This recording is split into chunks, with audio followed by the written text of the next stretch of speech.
अस्सलाम वालेकुम नाजरीन। नए आने वालों से गुजारिश है कि हमारे चैनल को सब्सक्राइब कर लें और बेल बटन दबाकर नई कहानियों का नोटिफिकेशन हासिल करें। शुक्रिया। पेश खिदमत है शहजादा परवेज़ के कारनामे, हिस्सा नंबर 2, काला सूरज। कामूस बादशाह ने ये ख्वाहिश जाहिर की थी कि वो जिस चीज़ को छुए सोने की हो जाए, और पुरस्रार इंसान की यह शर्त पेश की थी कि बादशाह जितना सोना बनाएगा उसमें से कुछ मिकदार उसे पुरस्रार इंसान को देना होगी। और कामूस बादशाह रजामंद हो गया। उसने कहा, मुझे ये शर्त मंजूर है। बादशाह सलामत, एक बार फिर सोच लें। पुरस्रार इंसान ने कहा, अगर हुजूर की नीयत में ज़रा भी फतूर आया तो उसका नतीजा बुरा होगा। हमको ये शर्त मंजूर है। कामूस बादशाह ने गुफ्तगू जारी रखते हुए कहा, हमारी नीयत में ज़रा भी फतूर नहीं आएगा। और पुरस्रार इंसान ने बादशाह से कहा कि वो सुनहरी सेबों के अरक से लबालब भरा हुआ एक प्याला मंगवाए। बादशाह ने हुक्म दिया तो सुनहरी सेबों के अरक से लबरेज प्याला उसी वक्त हाजिर किया गया। पुरस्रार इंसान ने कोई मंत्र पढ़कर प्याले पर फूंका तो अरक गर्म पानी की तरह उबलने लगा। उसमें से शां शां की आवाजें आने लगी और फिर प्याले में से सुनहरा धुआं उठने लगा, और सुनहरा धुआं जिस चीज को छू गया सोने की हो गई। पुरस्रार इंसान अब गायब हो चुका था, जबकि सुनहरी सेबों के अरक के प्याले से भी धुआं उठना बंद हो गया था। कामूस बादशाह बहुत खुश था। उसके छूने से हर चीज अब सोने की बन सकती थी। उसने ये करामात आजमाने के लिए अपने चारों तरफ नजर डाली। खजाने के दरवाजे के पास पत्थर की बड़ी बड़ी सिलें पड़ी थीं। कामूस बादशाह ने पहले एक सिल को छुआ तो वो सोने की बन गई, फिर दूसरी सिल, फिर तीसरी सिल, हत्ता कि तमाम सिलें उसके छूने से सोने की बन गईं। और बादशाह मारे खुशी के जामे में फूला नहीं समा रहा था। वो पागलों की तरह कह कह लगाता हुआ खजाने से निकला तो उसका पालतू हिरन चौकड़ियां भरते हुए उसके करीब आ गया। बादशाह ने प्यार से उसे छुआ तो वो भी सोने का बन गया। इतने में पेड़ तले तैयार खड़ा बादशाह का घोड़ा हिनहिनाया तो बादशाह ने उसकी पीठ को प्यार से थपथपाया तो वो भी सोने का बन गया। बादशाह जिस चीज को भी छू रहा था वो सोने की बनती जा रही थी। उसके कारिंदे सोने की चीजों को उठा उठा कर खजाने में पहुंचाते जा रहे थे, और खजाना था कि सोने की चीजों से भरता जा रहा था। फिर बादशाह की नीयत में फतूर आ गया। उसने दिल में सोचा कि हर चीज को छू कर सोना बनाने की करामात तो उसमें आ ही गई है। पुरस्रार इंसान को रत्ती भर सोना भी खजाने से निकाल कर ना देना चाहिए।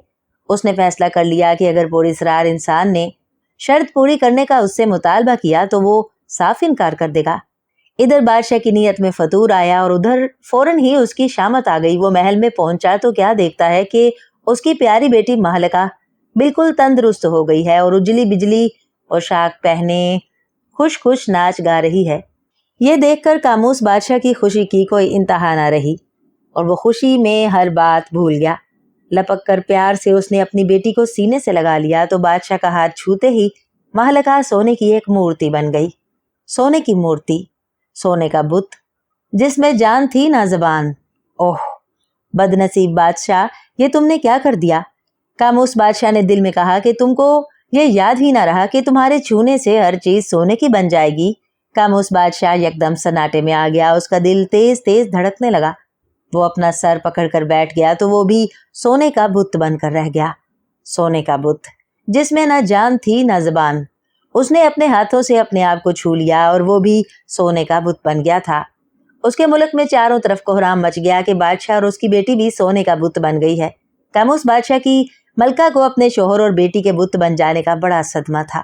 उसने ऐलान कर दिया कि जो कोई बादशाह और उसकी बेटी को फिर से जिंदा करेगा मुंह मांगा इनाम पाएगा।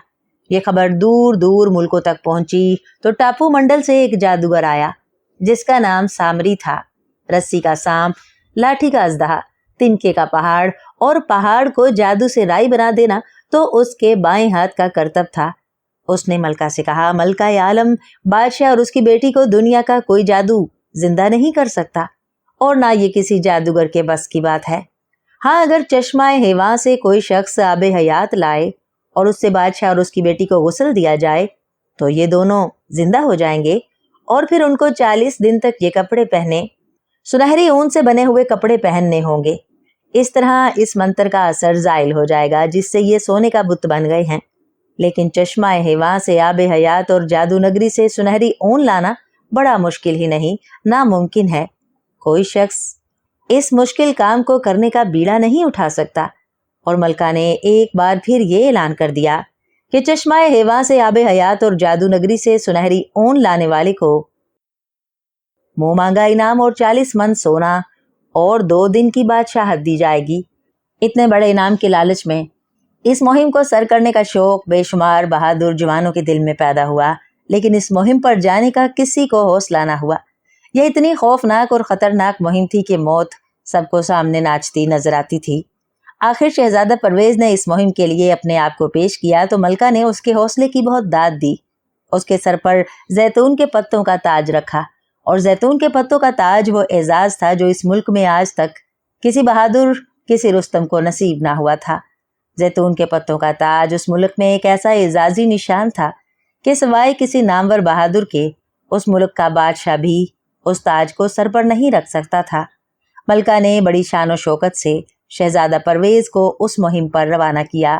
چشمہ ہیواں ایک ایسے ٹاپو میں تھا جس کے لیے سمندری سفر کرنا پڑتا تھا، اس لیے ملکہ نے اپنے سمندری بیڑے کا ایک جنگی جہاز شہزادہ پرویز کے لیے مخصوص کر دیا تھا، جس کے عملے میں 80 ملاح اور 100 مسلح سپاہی موجود تھے۔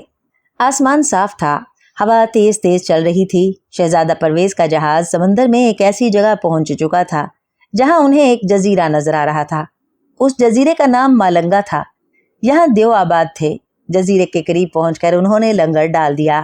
شہزادہ پرویز 10 مسلح سپاہیوں کے ساتھ ایک کشتی میں اس جزیرے میں پہنچا تو آبادی کا پہلا نشان جو اسے نظر آیا وہ ایک دیو کا غار تھا۔ اس میں ستونوں کی جگہ بڑے بڑے درختوں کے تنے کھڑے تھے۔ پرویز پانی کا ایک مشکیزہ بھر کر غار میں داخل ہوا۔ غار خالی تھا۔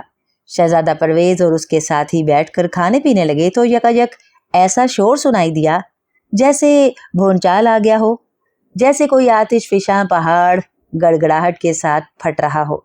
وہ سب سنبھل کر بیٹھ گئے۔ اتنے میں پہاڑ سا ایک آنکھ کا دیو غار میں داخل ہوا تو اچانک اس نے شہزادہ پرویز اور اس کے ہمراہیوں کو دیکھ لیا۔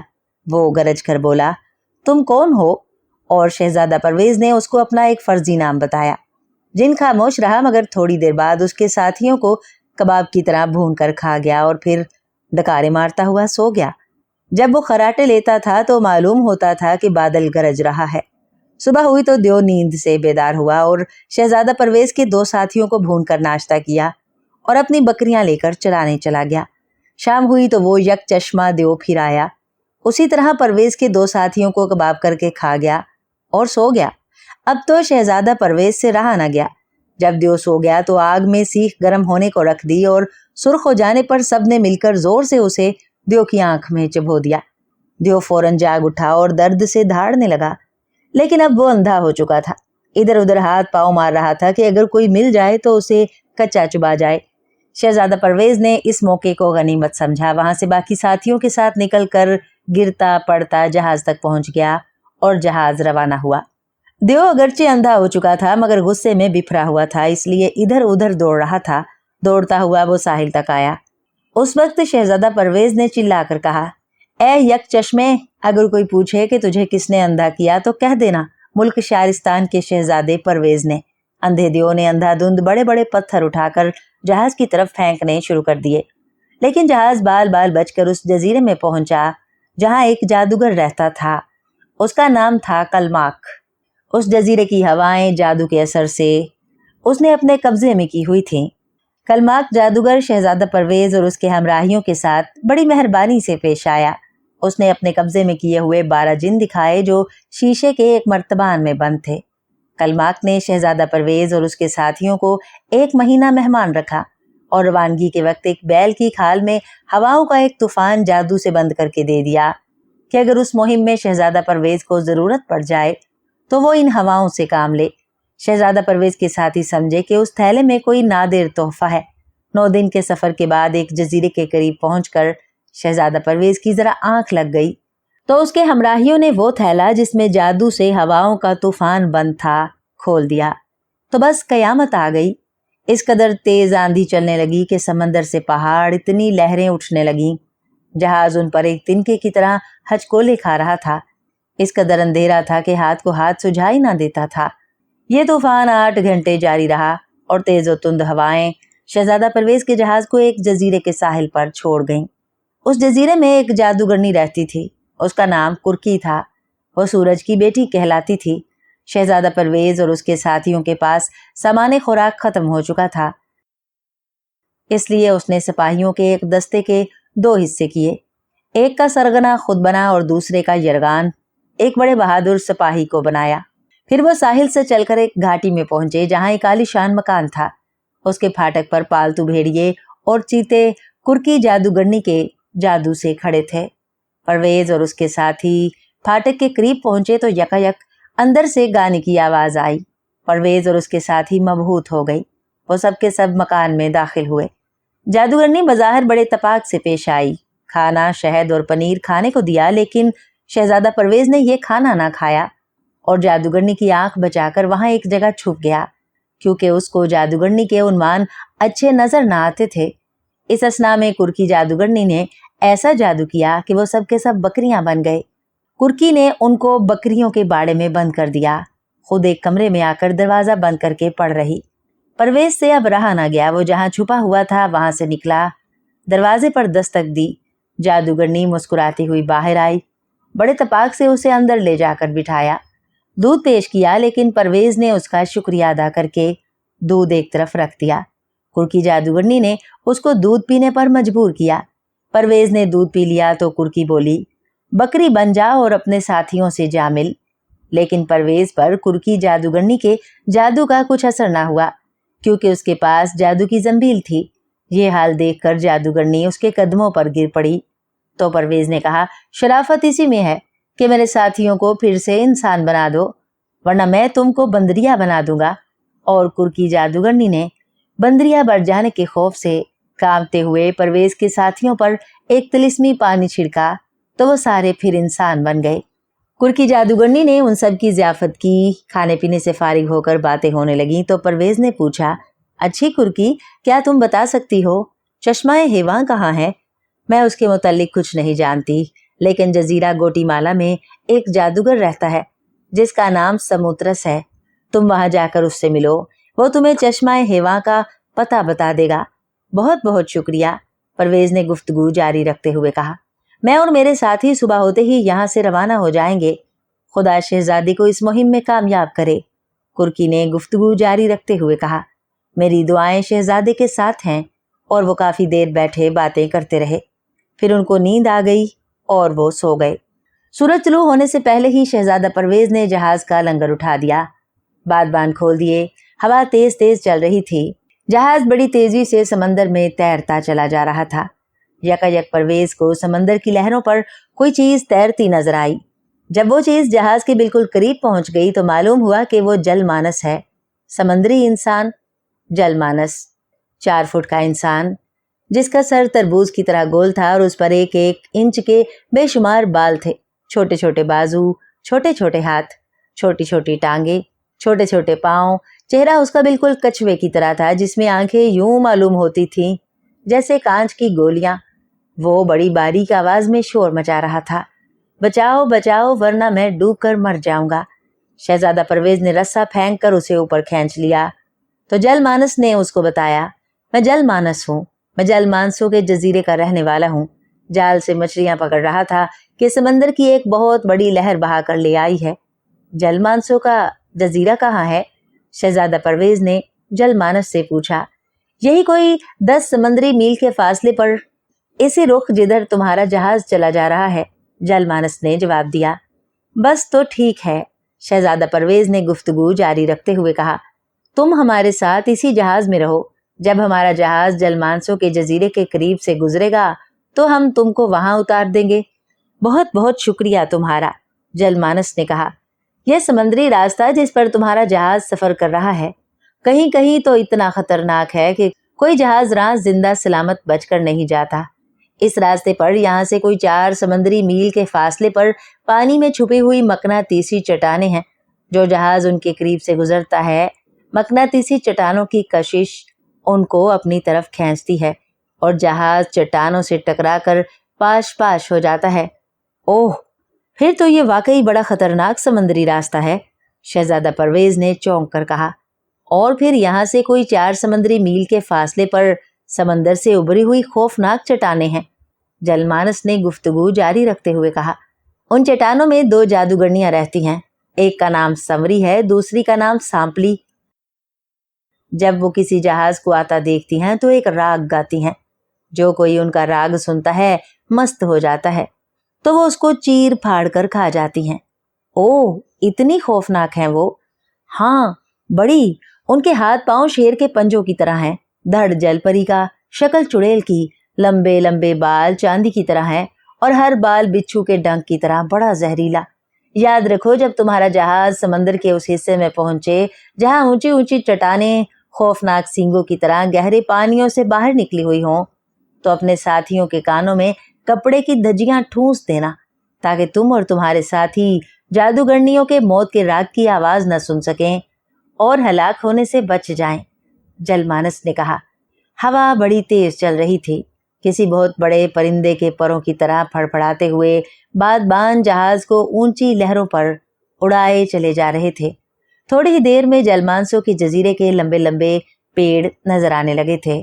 परवेज ने जलमानस से कहा, लो, वो तुम्हारा जजीरा आ गया। हाँ, अब तुम रस्से के जरिए मुझे पानी में उतार दो, मैं तैर कर जजीरे के किनारे पहुंच जाऊंगा। जलमानस ने गुफ्तगू जारी रखते हुए कहा, और मैंने तुमसे जो कुछ कहा है उसे भूलना नहीं। अच्छा, खुदा हाफिज। खुदा हाफिज, शहजादा परवेज ने कहा। फिर उन्होंने जलमानस को रस्से के जरिए समंदर में उतार दिया तो वो कछुए की तरह तैरता हुआ जजीरे की तरफ बढ़ने लगा और लहरों पर तेज तेज बहता हुआ जहाज थोड़ी सी देर में उससे काफी आगे निकल गया। लेकिन शहजादा परवेज की नजरें अब भी जलमानस पर लगी थीं। अब वो एक मकोड़ा सा नजर आ रहा था जो जजीरे की तरफ बहता चला जा रहा था। हवा तेज होने की वजह से जहाज की रफ्तार तेज थी। वो बहुत जल्दी समंदर के उस हिस्से में पहुंच गया जहां ऊंची ऊंची काली काली चट्टानें गहरे पानियों से बाहर निकली हुई थी और बड़ी भयानक शक्लें थीं उन चट्टानों की। उनको देखकर कलेजा मुंह को आता था। चट्टानों पर काला सूरज चमक रहा था जिसकी रोशनी काली थी। यही वो जगह थी जहां संवरी और सांपली, 2 जादूगरनियां रहती थीं। जहाज में एक पुराना फटा हुआ बादबान पड़ा था। शहजादा परवेज ने अपने साथियों को हुक्म दिया कि वो बादबान को फाड़कर उसकी धज्जियां अपने कानों में ठूंस लें। अब अंधेरा हो चला था और खदशा था कि नहायत तेज रफ्तारी से आगे बढ़ता हुआ जहाज किसी चट्टान से टकराकर पास पास न हो जाए। लेकिन कुदरत ने उनकी मदद की। उनके देखते ही देखते सूरज मेंढे के सींगों की शक्ल की 2 चट्टानों के पीछे छुपने लगा तो हर तरफ सुर्ख रोशनी फैल गई। अब उनका जहाज 2 ऐसी चट्टानों के बीच से गुजर रहा था जो एक दूसरी के सामने मखरूती मीनार की तरह खड़ी थी और उनके दरमियान इतना फासला था कि जहाज मुश्किल से गुजर सकता था। जहाज के गुजरने का रास्ता छोड़कर दाएं बाएं छोटी छोटी और बहुत सी चट्टानें थी और एक चट्टान के नीचे गहरे पानियों में एक बहुत बड़ा गर्दाब पड़ रहा था। गर्दाब, भंवर। गहरे पानियों में एक बहुत बड़ा गड्ढा सा बन रहा था और गहरे पानी उसके गिरदा गिर्द चक्कर काट रहे थे।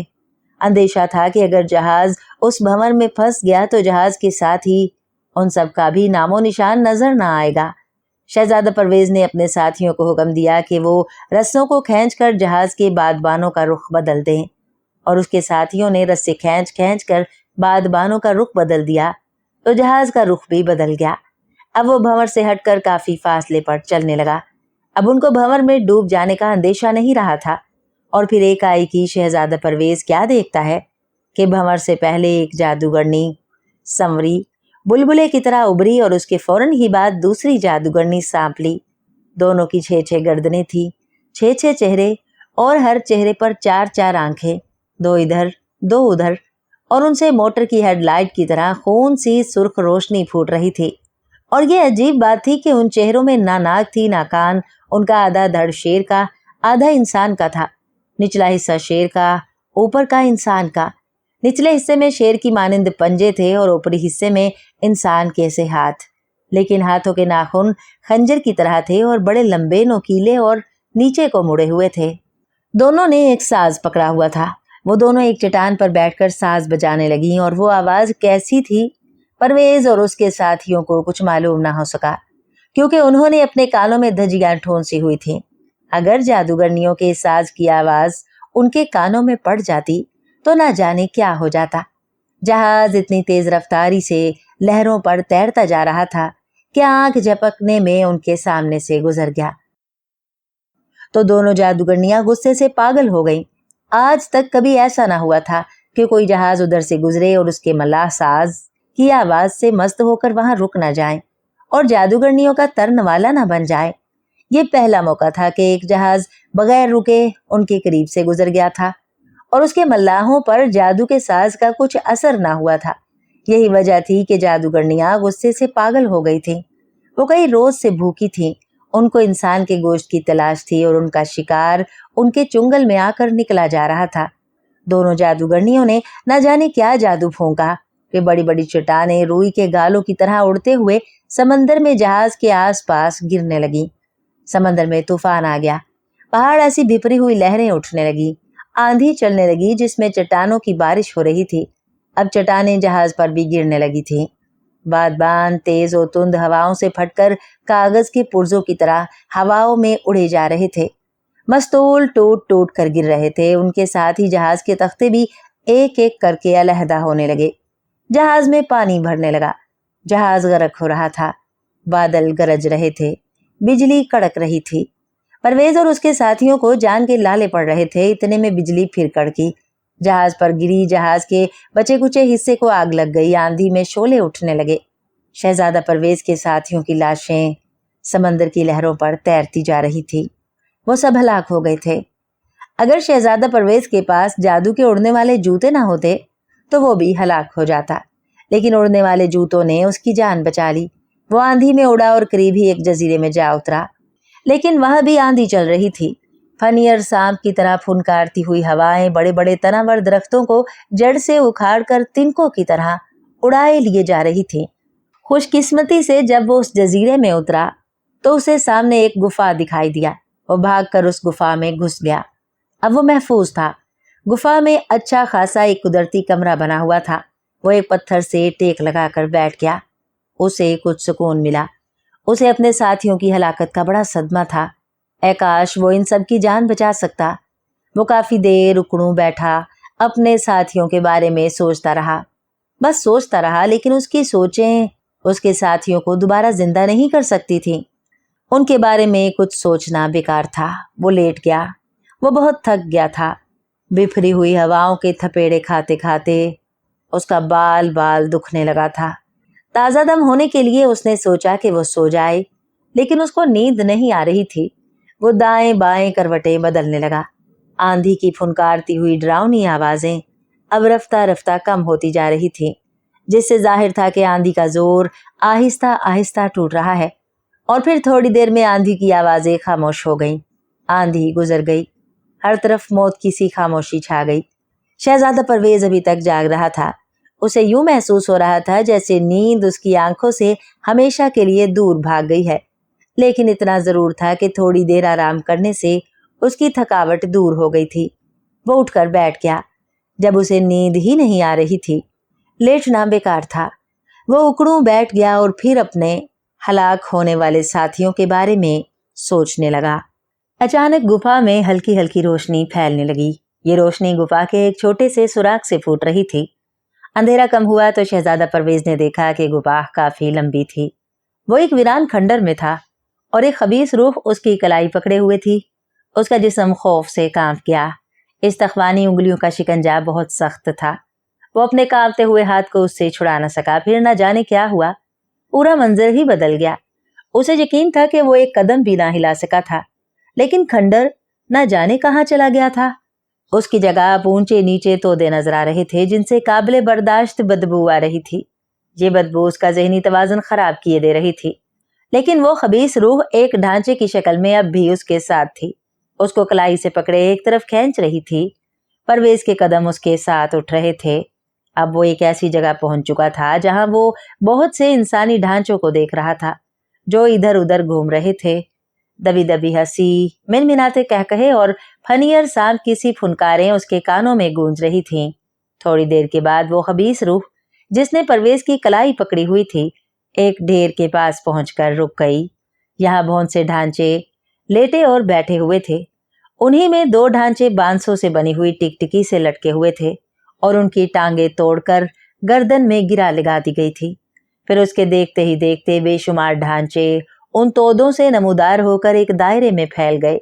उन्होंने परवेज को घेरे में ले लिया और एक खौफनाक नाच नाचने लगे, जबकि एक ऊंचे तोदे पर एक अजीबुल खलकत मखलूक नमूदार हो गई थी। उसका चेहरा खरगोश की तरह था।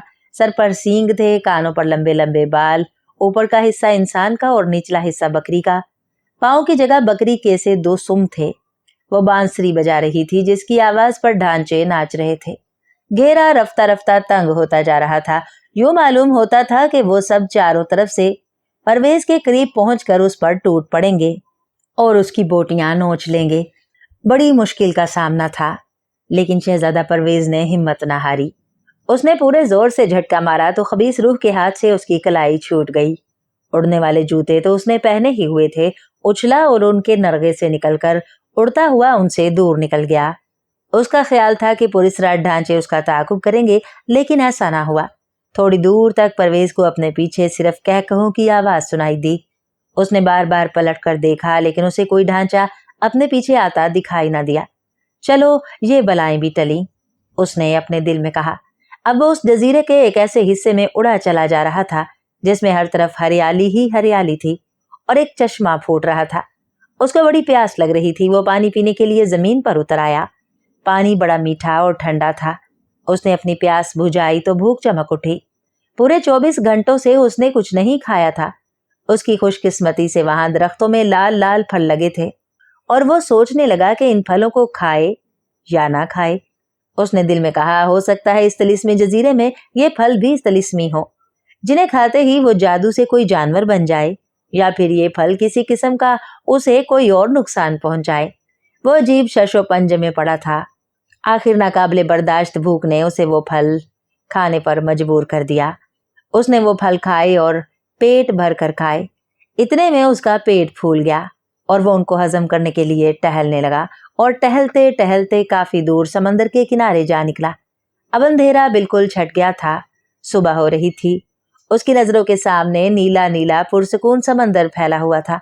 हवा बड़ी खुशगवार थी। वो समंदर से थोड़े फासले पर लंबे लंबे पेड़ों के झुंड के नीचे बैठ गया और सोचने लगा कि अब उसे क्या करना चाहिए। वो सुनहरी ऊन और चश्मा हिवान से आबे हयात लेने आया था और अभी तक उसे कुछ मालूम ना हो सका था कि चश्मा हिवान कहाँ है और सुनहरी ऊन उसे कहाँ मिलेगी। वो इसी सोच में डूबा हुआ था कि अचानक एक बुढ़िया नमूदार हुई जो बड़ी ज़ईफ उल उमर थी। शहजादा परवेज को अपनी बूढ़ी माँ याद आ गई। उसकी आंखों में आंसू आ गए। वो सोचने लगा कि वो एक जालिम की कैद में अब तक मर चुकी होगी। उसकी हड्डियां भी मट्टी के साथ मट्टी हो चुकी होंगी। फिर वो सोचने लगा शायद उसकी माँ अभी तक जिंदा हो और अपनी रिहाई की खुदा से दिन रात दुआएं मांग रही हो। उसने दिल में कहा, जितनी जल्दी हो सके उसे ये मुहिम सर करके वापस अपने वतन पहुंचना चाहिए और अपनी माँ को कैद से रिहा कराना चाहिए। वो जो उसे मुर्दा समझ चुकी है उसे जिंदा देखकर बहुत खुश होगी। उसे बुढ़िया की सूरत में अपनी माँ की सूरत नजर आने लगी। बेख्तियार उसका हाथ ऊपर उठ गया। उसने बुढ़िया को सलाम किया। जीते रहो बेटा, खुदा उम्र दराज करे। बुढ़िया ने जवाब दिया, मेरा नाम परवेज है, मैं मुल्क शारिस्तान का शहजादा हूँ। परवेज ने अपना तारुफ कराया। मुझे मालूम है, मैं सब कुछ जानती हूँ। तुम अपने बारे में मुझे कुछ मत बताओ। मैं अपने बारे में तुम्हें बताती हूँ कि तुम मेरे बारे में कुछ नहीं जानते। बुढ़िया ने गुफ्तगू जारी रखते हुए कहा, मेरा नाम कलमाकनी है, मैं जादूगरनी हूँ। जादूगरनी? परवेज चौंक गया। डरो नहीं बेटा, तुम मुझे अपनी माँ समझो, मैं तुम्हारी मदद करना चाहती हूँ। बुढ़िया ने गुफ्तगू जारी रखते हुए कहा, अपने मकसद में कामयाबी हासिल करने के लिए मेरी बातें गौर से सुनना और उन पर अमल करना। मैं अमल करूंगा। आप फरमाएं, मुझे क्या करना चाहिए? तुम आबे हयात और सुनहरी ऊन लेने घर से निकले हो। जी हाँ, मैं पेशन गोई करती हूँ कि तुम अपने मकसद में कामयाब हो जाओगे, लेकिन जी हाँ, फरमाइए, आप खामोश क्यों हो गई? ये बड़ी मुश्किल मुहिम है। तुम्हारे रास्ते में बेशुमार मुश्किलात आएंगी, लेकिन तुम उन सब पर फतह पाओगे। मैं जानती हूँ तुम बड़े बहादुर हो। बड़ी भी, क्या तुम जानती हो चश्मा हिवा कहाँ है और सुनहरी ऊन मुझे किस जगह मिलेगी? परवेज ने पूछा। अच्छे शहजादे, मुझे इन दोनों चीजों के मुतालिक कुछ मालूम नहीं है, लेकिन तुम्हें इतना बताए देती हूँ कि चश्मा हेवा और सुनहरी ऊन के मुतालिक यरगाम कुछ न कुछ जानता है। यरगाम कौन? एक जंगली कबीले का सरदार। वो जंगली कबीला कहाँ है? इस जजीरे में, लेकिन इस जगह से काफी दूर। रास्ता बड़ा खतरनाक और दुश्वार गुजार है। ऐसी सूरत में मैं उस कबीले तक कैसे पहुंचूंगा? ये लो अंगूठी। बूढ़ी जादूगरनी ने चोगे से एक अंगूठी निकालकर शहजादा परवेज को देते हुए कहा, उसे दाएं हाथ की छंगली में पहन लो। देखो, इस पर तीर का निशान बना हुआ है। हाँ है, ये निशान तुम्हारी रहनुमाई करेगा। इस तीर का रुख जिस समत में हो, तुम उसी रास्ते पर सफर करते चले जाना। ये तीर खुद ब खुद समतें बदलता रहेगा। बहुत बहुत शुक्रिया, शहजादा परवेज ने कहा। बड़ी भी, तुम्हारा ये एहसान मैं उम्र भर ना भूलूंगा। और ये लो, इसे भी अपने पास रखो। बूढ़ी जादूगरनी ने एक और चीज जिसकी शक्ल लट्टू की सी थी चोगे से निकालकर शहजादा परवेज के हाथ में थमाते हुए कहा, तुम्हारे लिए इस खतरनाक सफर में ये भी एक बड़े काम की चीज है। लेकिन ये क्या है? ये है जादू का गुटका। जहां कहीं तुम किसी ऐसी मुसीबत में फंस जाओ कि उससे छुटकारा पाने का कोई रास्ता नजर ना आए, तो गुटके को चुटकी मारकर जमीन पर छोड़ देना। समझ गए? जी समझ गया बड़ी बी। ये देखो, इसमें एक सुराख है। हाँ है, ये रहा। जब जादू का गुटका जमीन पर घूमने लगेगा तो इस सुराख से धुआं निकलने लगेगा और तुम्हारे देखते ही देखते चारों तरफ धुएं के इतने गहरे बादल छा जाएंगे कि अंधेरा छा जाएगा। किसी को कोई चीज दिखाई ना देगी, लेकिन तुम सब कुछ देख सकोगे। धुएं की दीवारें किसी चीज को अपने घेरे से निकलने ना देंगी, लेकिन तुम जिस तरफ चाहोगे आसानी से निकल सकोगे। ओह, ये तो बड़ी अच्छी चीज है। शहजादा परवेज खुशी से उछला और बूढ़ी जादूगरनी से लिपट गया। पूछने लगा, इतना तो बता दो बड़ी बी, तुम उस खौफनाक जजीरे में क्यों रहती हो? ये राज की बात है। फिर अगर कभी मुलाकात हुई तो तुम्हें बताऊंगी। जाओ, अब तुम अल्लाह का नाम लेकर अपने सफर पर रवाना हो जाओ। वक्त थोड़ा है और तुम्हें बड़ा लंबा सफर करना है। अच्छा, खुदा हाफिज। खुदा हाफिज मेरे बेटे। परवेज बूढ़ी जादूगरनी से रुखसत हुआ और एक रास्ते पर शिमाल की तरफ चल पड़ा। क्योंकि अंगूठी पर तीर का निशान शिमाल की तरफ उसी रास्ते पर सफर करने का इशारा कर रहा था। ये रास्ता बड़ा पुरपेश था।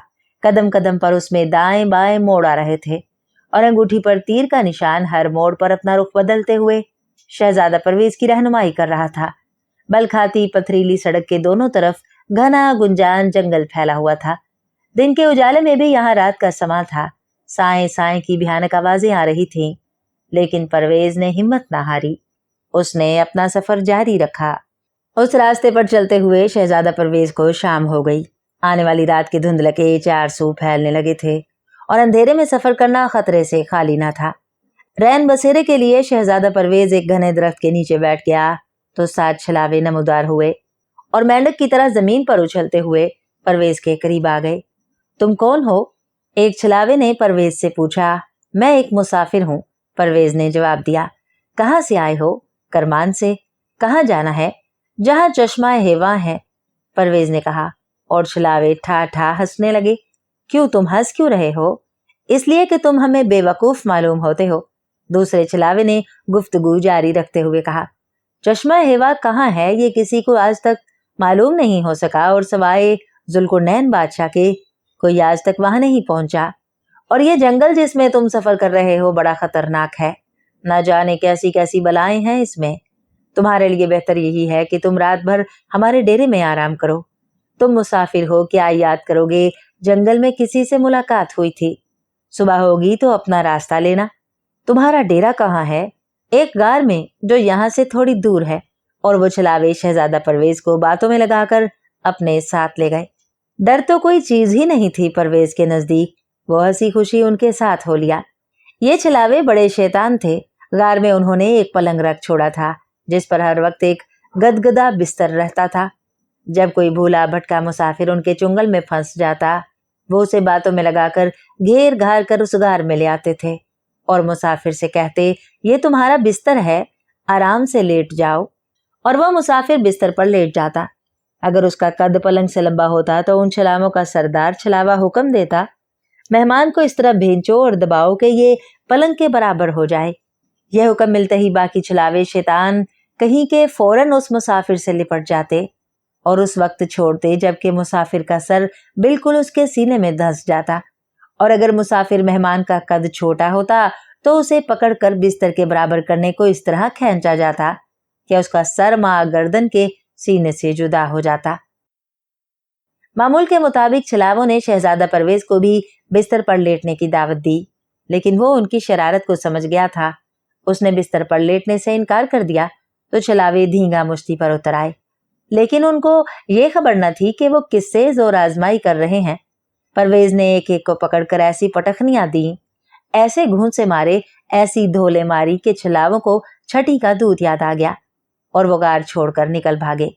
परवेज ने पत्थर सरकाकर गार के दरवाजे को बंद कर दिया और रात भर उस बिस्तर पर बड़े मजे से सोता रहा। सुबह हुई तो जंगल में परिंदे चहचहाने लगे। उनका शोर सुनकर परवेज की आंख खुल गई। उसने गार के दहाने से पत्थर सिरकाया और बाहर निकल गया। हर तरफ सुनहरी धूप फैली हुई थी। हवा में फूलों की भीनी भीनी खुशबू रची हुई थी। शहद की मक्खियां फूलों के गिर्द मंडला रही थी। दाएं तरफ जंगल में एक नदी बह रही थी, जिसके किनारे नील गायें, हिरन और कुछ परिंदे पानी पी रहे थे। परवेज अंगूठी पर बने तीर की रहनुमाई में अब एक ऐसी सड़क पर चला जा रहा था जो जनूब को बल खाती चली जा रही थी। उस सड़क के दोनों तरफ देवदार के ऊंचे ऊंचे दरख्त देव बने खड़े थे। परवेज अपनी धुन में मस्त चला जा रहा था। कभी उसको अपना बाप याद आ जाता, कभी उसकी आंखों के सामने सोने का बुत बने कामूस बादशाह और उसकी बेटी महलका की सूरत आ जाती, और कभी अपनी माँ का ख्याल आता। जब उसको अपनी माँ का ख्याल आता, उसकी आंखों से आंसू जारी हो जाते।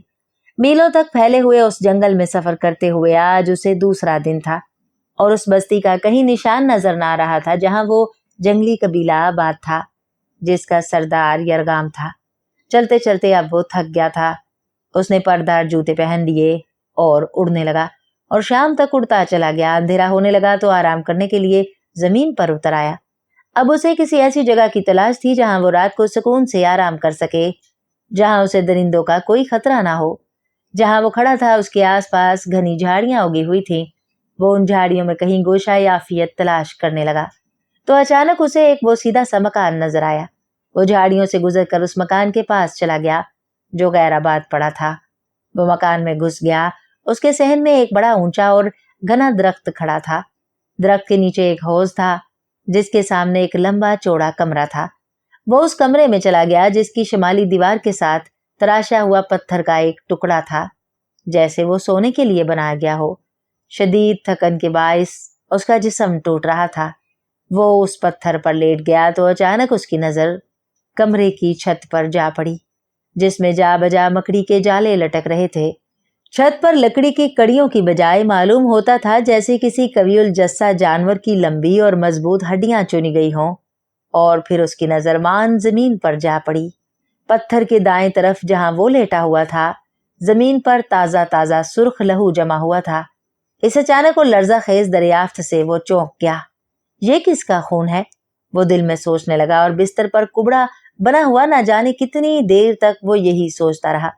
डरता तो वो किसी चीज से नहीं था, लेकिन अब नींद उसकी आंखों से गायब हो चुकी थी और एक ऐसी जगह जहां खून बिखरा हुआ था वो सो भी कैसे सकता था।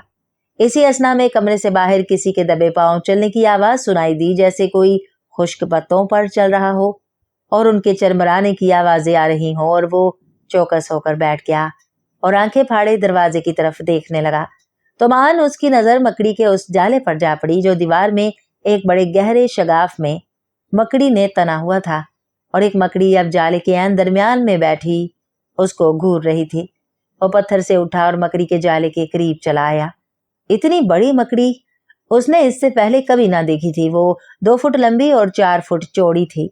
उसकी आंखों से सुर्ख रोशनी निकल रही थी। वो चुपचाप वहां खड़ा मकड़ी को देखता रहा।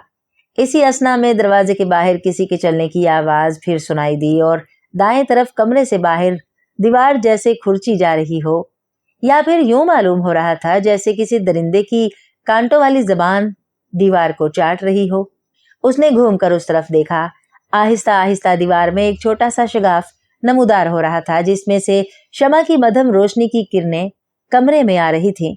और वो किसी भी बला का मुकाबला करने के लिए फिर तैयार हो गया। उसने देखा दीवार में नमूदार होने वाला शगाफ आहिस्ता आहिस्ता इतना चौड़ा हो गया कि एक आदमी उसमें से बखूबी निकल सकता था, और फिर उकाब के पंजों से नोकीले और लंबे लंबे नाखूनों वाले 2 हाथ दिखाई दिए जो उस शगाफ को टटोल रहे थे। दूसरे ही लम्हे एक खूनाशाम चुड़ैल कमरे में दाखिल हुई। उसकी शैतानी आंखें दहकते हुए अंगारों की तरह सुर्ख थीं और उसके 2 नोकीले दांत मुंह से हाथी की तरह बाहर निकले हुए थे। वो खूनाशाम चुड़ैल चीते की तरह गुर्रा रही थी। दांत कटकटाते हुए कदम कदम उसकी तरफ यूं बढ़ रही थी जैसे चीता अपने शिकार को दबोचने के लिए बढ़ता है। शहजादा परवेज ने नियाम से तलवार खींच ली तो खूनाशाम चुड़ैल ने छलांग लगाकर उसे गर्दन से दबोचना चाहा, लेकिन इससे पहले कि उसके हाथ परवेज की गर्दन तक पहुंचते उसने तलवार का एक भरपूर हाथ मारा तो खूनाशाम के दोनों बाजू आधे कटकर वो जा पड़े। लेकिन ये अजीब बात थी कि उनसे खून की एक बूंद तक ना निकली। दोनों बाजू कट जाने से खूनाशाम चुड़ैल यूं चीख रही थी जैसे वीराने में गोले बयाबानी चीखते हैं। वो अब आगे बढ़ने की बजाय पीछे हट रही थी और शहजादा परवेज तलवार ताने कदम कदम आगे बढ़ रहा था। खून पीने वाली चुड़ैल, अब तक तू दूसरों का खून पीती रही है, लेकिन आज मैं तेरा खून पीऊंगा।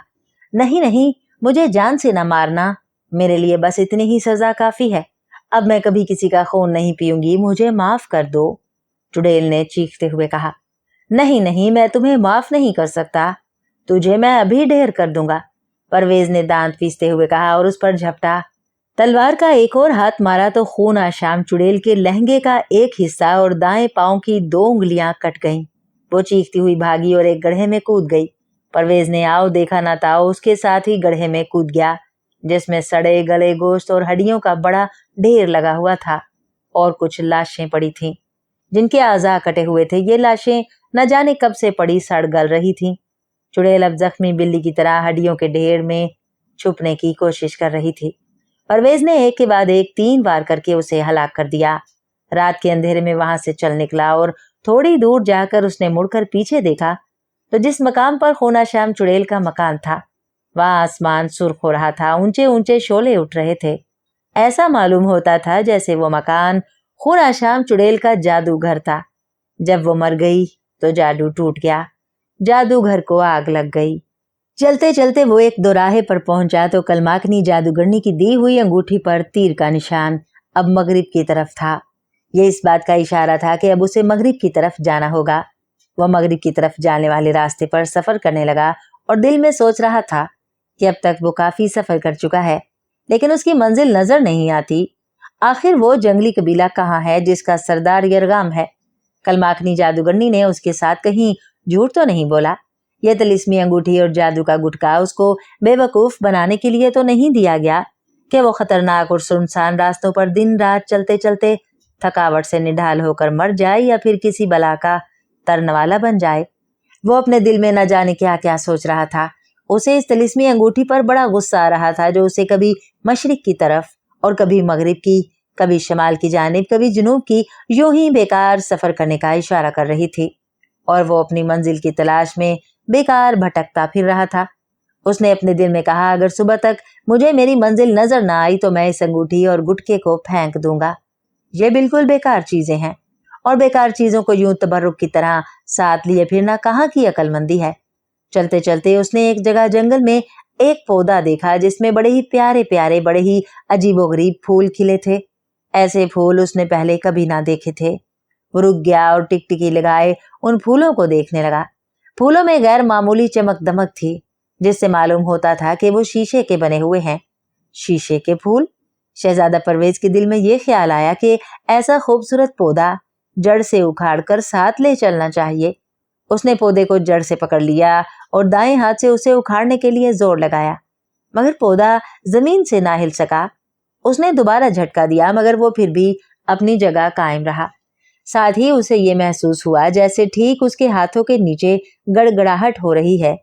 तीसरी बार फिर उसने झटका दिया तो अब के पौधा जमीन से निकलकर उसके हाथ में आ गया, लेकिन उसकी हैरत की कोई इंतहा न रही जब उसने देखा कि पौधे के उखड़ जाने से जो सुराख जमीन में हुआ था वो लहजा ब लहजा चौड़ा और गहरा होता जा रहा था। गड़गड़ाहट भी बढ़ती जा रही थी और ज्यादा से ज्यादा करीब आ रही थी। चुनाचे उसके देखते ही देखते सुराख इस कदर गहरा हो गया कि उसके सिवा और कुछ दिखाई ना देता था, और उसमें गड़गड़ाहट की बजाय घोड़े के सुमों की टाप और गाड़ी के पहियों की आवाज सुनाई दे रही थी। अब वो सख्ते की हालत में सुराख की जानिब टिकटिकी लगाए खड़ा था कि शगाफ में से एक शानदार सुनहरी रथ निकली जिसमें 8 मशकी घोड़े जुते हुए थे। जब वो सांस लेते थे तो उनके नथनों से धुआं निकलता था। रथ में एक ऐसा शख्स सवार था जिसने जर्क बर्क लिबास पहना हुआ था और सर पर हीरों का ताज था। वो बार बार आंखें मलता और हाथों से उनके आगे साया करता, जिससे जाहिर होता था कि उसकी आंखें रोशनी की आदी नहीं। परवेज से आंखें चार होते ही उस शख्स ने रथ रोक लिया और बोला, तुम कौन हो? मैं एक मुसाफिर हूँ। क्या नाम है तुम्हारा? मेरा नाम परवेज है। इस तिलिस्मी जजीरे में आज तक किसी इंसान ने कदम नहीं रखा। तुम यहाँ क्यों आए हो? मुझे यरगाम से मिलना है। यरगाम कौन? एक जंगली कबीले का सरदार। अच्छा, समझ गया। लेकिन वो कबीला तो एक ऐसी वादी में आबाद है जो यहाँ से काफी दूर है। मेरे साथ रथ में सवार हो जाओ, मैं तुम्हें उस वादी में उतार दूंगा। बहुत बहुत शुक्रिया, लेकिन तुम कौन हो? मैं अपने मोहसिन का नाम पूछना चाहता हूँ। मैं शहनशाह काबूची हूँ, पाताल का बादशाह। अच्छा, तो आप हैं पाताल के बादशाह? हाँ, मैं। माफ कीजिएगा, नावाकफियत की वजह से इब्तदा में मैंने आपको एक आम आदमी समझते हुए बात की है। कोई बात नहीं, नावाकफियत और लाइल्मी में ऐसा हो ही जाता है। चलो जल्दी से रथ में सवार हो जाओ, क्योंकि मैं एक जरूरी काम पर जा रहा हूँ। और बेखौफ शहजादा बेधड़क रथ में सवार हो गया। खौफ तो वो जानता ही न था किस बला का नाम है। परवेज रथ में सवार हो गया तो पाताल के बादशाह काबूची ने बागों को झटका दिया। घोड़े पहले ही बेकरार थे, इशारा पाते ही हवा हो गए। अब रथ बड़ी तेजी से जा रही थी, जमीन पर चल नहीं रही थी, हवा में परवाज कर रही थी, जिसके नीचे घना गुंजान जंगल दूर दूर तक फैला हुआ था। और फिर जंगल खत्म हो गया। जैसे फिल्म में कोई सीन बदलता है, वो मंजर बदला। रथ के नीचे ऊंचे ऊंचे पहाड़ और चट्टानें दिखाई देने लगीं और रथ नहायत तेजी से नीचे उतरने लगा। और फिर आंख झपकने में रथ एक तारीख सड़क पर दौड़ने लगी, जिसके चारों तरफ चट्टानें और पहाड़ थे। और जब उनके दरमियान से रथ गुजरती थी तो ऐसा मालूम होता था कि बादल गरज रहा है। चट्टानों के शगाफों में कहीं कहीं दरख्त उगे हुए थे। उनकी शक्ल नहायत ही भयानक थी। रफ्ता रफ्ता वो ऐसे मकाम पर पहुंचे जहां चट्टानों के हिसार में उसे एक वादी नजर आई। वादी से हल्का हल्का धुआं उठ रहा था। लो मुसाफिर, तुम्हारी मंजिल आ गई, काबूची ने गुफ्तगू जारी रखते हुए कहा। यही है वो जंगली कबीला जिसका सरदार यरगाम है। बहुत बहुत शुक्रिया बादशाह सलामत, आपने मुझ पर जो एहसान किया है उसे हमेशा याद रखूंगा। रथ एक चट्टान के करीब रुक गई थी। परवेज रथ से नीचे उतरा, बादशाह के हाथ को अलविदाई बोसा दिया। खुदा हाफिज, खुदा हाफिज, ये कहते हुए काबूची ने फिर बागों को झटका दिया तो घोड़े फिर हवा से बातें करने लगे। और ये कितनी अजीब बात थी कि उन घोड़ों के पर न थे, लेकिन हवा में उड़ रहे थे। परवेज जंगली कबीले की बस्ती में दाखिल हो चुका है। इस बस्ती के रहने वालों ने चट्टानें काट काट कर उनमें बड़े खूबसूरत मकान बनाए हुए थे। एक जगह एक बूढ़ा गडरिया हरियाली में एक पेड़ के नीचे बैठा अलगोजा बजा रहा था और उसकी भेड़ें हरी हरी घास चर रही थी। परवेज गडरिये के करीब चला गया और बोला, बड़े मियाँ, क्या तुम बता सकोगे इस कबीले के सरदार यरगाम कहाँ होंगे? यरगाम? गडरिया चौंका। हाँ, मुझे उनसे मिलना है। देखो तो भैया, तुम इस सड़क पर यहाँ से यूं सीधे चले जाओ और जहाँ ये सड़क खत्म होगी उसके सामने एक बाग तुम्हें दिखाई देगा। जी समझ गया। बस तुम उस बाग में चले जाना जहाँ सरदार का महल है। दरवाजे पर तुमको पहरेदार मिलेंगे, उनसे कहना तुम्हें सरदार से मिलना है, वो तुम्हें सरदार तक पहुंचा देंगे। बहुत बहुत शुक्रिया बड़े मियाँ, परवेज ने चलते हुए कहा। सलाम है। दोपहर का वक्त आहिस्ता आहिस्ता शाम के धुंधलके में गुम हो रहा था। उस वादी में भूरे रंग की धुंध ने हर शय को अपनी लपेट में ले लिया था। परवेज उस बाग में पहुंचा तो उसे 2 पहरेदार दिखाई दिए। वो उनके करीब चला गया और बोला, मुझे सरदार से मिलना है, आगे चले जाओ, वहां महल के दरवाजे पर एक दरबान खड़ा है, उससे कहो वो तुम्हारी मुलाकात सरदार से करवा देगा। परवेज आगे बढ़ा तो ऊंचे ऊंचे दरख्तों के झुंड में उसके सामने एक नहायत खूबसूरत छोटा सा महल था। जिसके दरवाजे पर दरबान खड़ा था। परवेज ने दरबान से कहा, मुझे सरदार से मिलना है, ठहरो, मैं उनको खबरदार करता हूँ। दरबान अंदर चला गया। परवेज वहीं खड़ा रहा। थोड़ी देर में दरबान वापस आया और कहने लगा, अंदर चले जाओ, सरदार तुम्हें अंदर बुलाते हैं। और परवेज अंदर चला गया। ये एक बहुत बड़ा कमरा था जहां जंगली कबीले का मोहम्मद सरदार यरगाम एक मसनद पर बैठा था और उसके आसपास उसके चंद मुकर्रब भी बैठे थे। रस्मी जुमलों के बाद परवेज ने सरदार के पास आने का मकसद बयान किया तो वो बोला, हम लोग इस बस्ती में अरसाए 2 साल से एक बड़ी मुसीबत में मुब्तला हैं। एक खौफनाक दियो को हर महीने की पहली तारीख को हमें इस बस्ती के 8 इंसान भेंट चढ़ाना पड़ते हैं। अगर हम ऐसा नहीं करते तो वो इस बस्ती में घुस आता है और बड़ा कोहराम मचाता है। फिर वो 8 नहीं बहुत से इंसानों को हलाक कर देता है, हमारे मकान तोड़ फोड़ डालता है। हम लोग इस मुसीबत से छुटकारा पाने की तदबीरें सोच रहे हैं। मैं इस वक्त बहुत परेशान हूँ, अकल काम नहीं कर रही। ऐसी सूरत में मैं तुम्हें ना तो चश्मा हिमा के मुतालिक कुछ बता सकता हूँ और ना सुनहरी ऊन के मुतालिक। ये कहते ही सरदार यरगाम की आवाज रुंध गई और फिक्र से उसने गर्दन झुका ली। आप कुछ फिक्र ना करें अच्छे सरदार, परवेज ने गुफ्तगू जारी रखते हुए कहा, मैं उस देव का भुरकस निकाल दूंगा, उसे जिंदा ना छोड़ूंगा। तुम? यरगाम ने सर उठाकर उसे हैरत से देखा और गुफ्तगू जारी रखते हुए बोला, बड़े बड़े जंगजू बहादुर उसका बाल बीका नहीं कर सके तो तुम उसका क्या बिगाड़ लोगे? तुम तो उसका एक लुकमा हो। जी नहीं, मैं उस खबीस देव को अपना एक लुकमा बनाऊंगा। आप देखेंगे, देव के अगर परखचे ना उड़ा दूं तो आप बेशक अपनी तलवार से मेरे परखचे उड़ा दें। परवेज ने कहा, अरे नहीं मियाँ साहबजादे, तुम हमारे मेहमान हो और हमारे कबीले का ये दस्तूर है कि अपने मेहमान को जरा सी आंच नहीं आने देते। तुम खाओ पियो जब तक तुम्हारा दिल चाहे यहाँ रहो, जब दिल चाहे चले जाना। देखिए जनाब, मैं यहाँ खाने पीने और आराम करने नहीं आया। परवेज ने गुफ्तगू जारी रखते हुए कहा, मैं तो अपना एक मकसद पूरा करने के लिए आपकी खिदमत में हाजिर हुआ हूँ।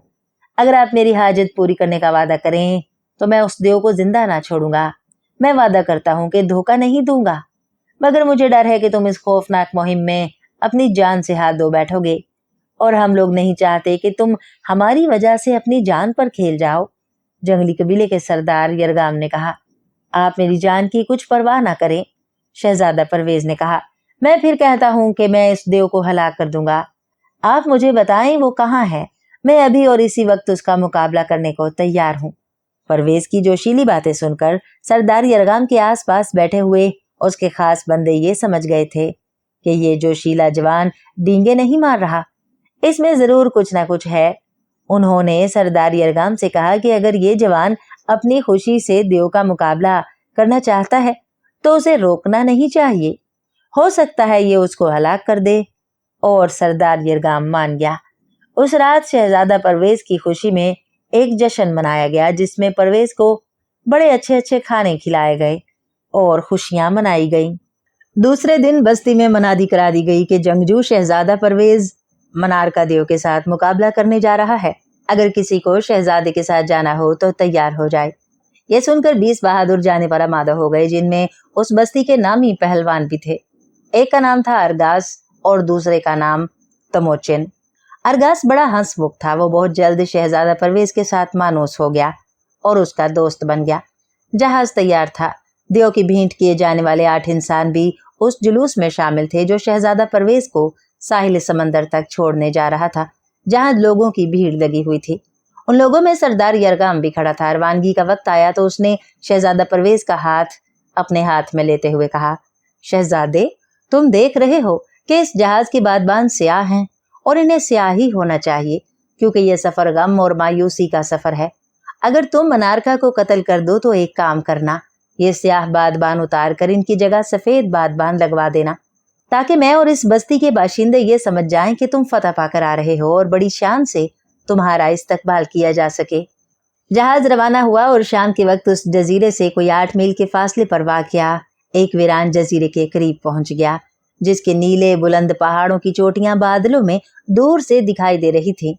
अगरचे पहाड़ नीले थे और बादल काले, लेकिन शहजादा परवेज ने देखा कि उनमें कभी कभी किसी सफेद चमकीली चीज की झलक लहरों पर दिखाई देती थी।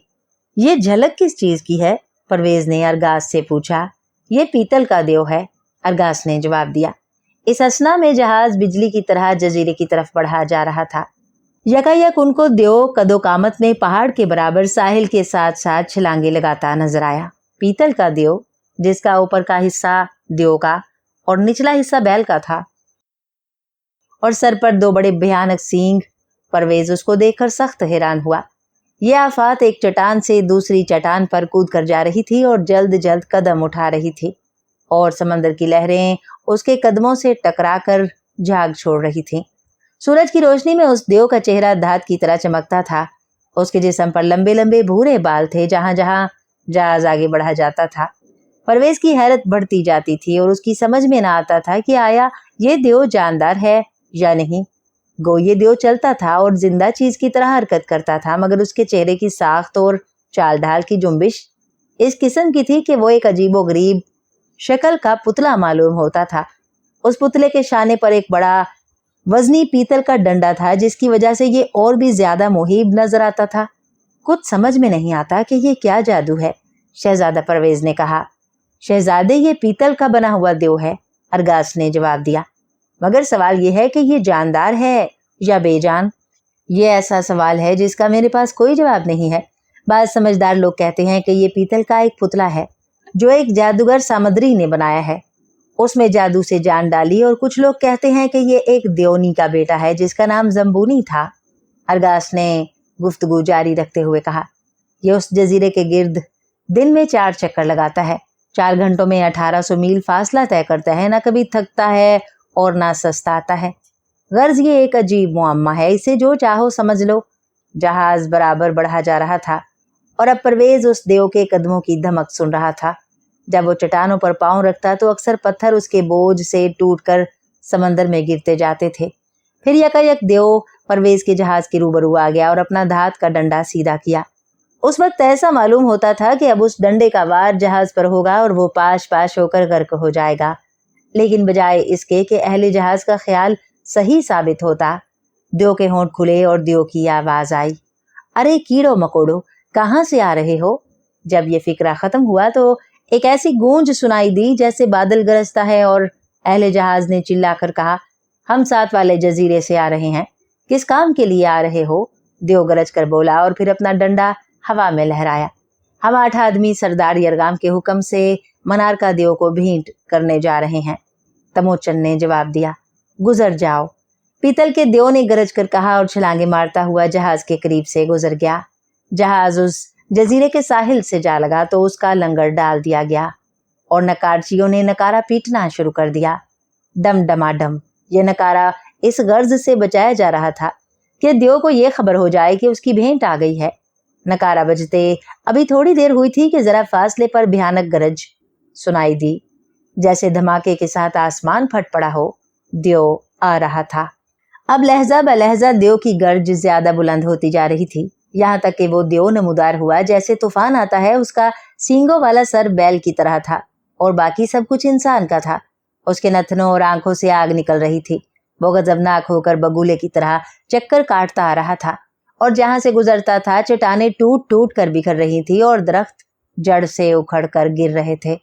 जहाज पर मौजूद सब लोगों का खून खुश्क हो गया था डर से, लेकिन शहजादा उस वहशी और भयानक देव से मतलब ना डरा। जहाज से कूदकर बेखौफ खतर उसके सामने आ गया और फिर जो ही देव की निगाह शहजादे पर पड़ी, वो जैसा कि बैलों का दस्तूर है हमला करने को सर झुकाकर उसकी तरफ झपटा और नहायत जोर से डकारने लगा। गोश की आवाज हैवानी थी, लेकिन उसमें कुछ कुछ शाइबा इंसानी आवाज का जरूर था।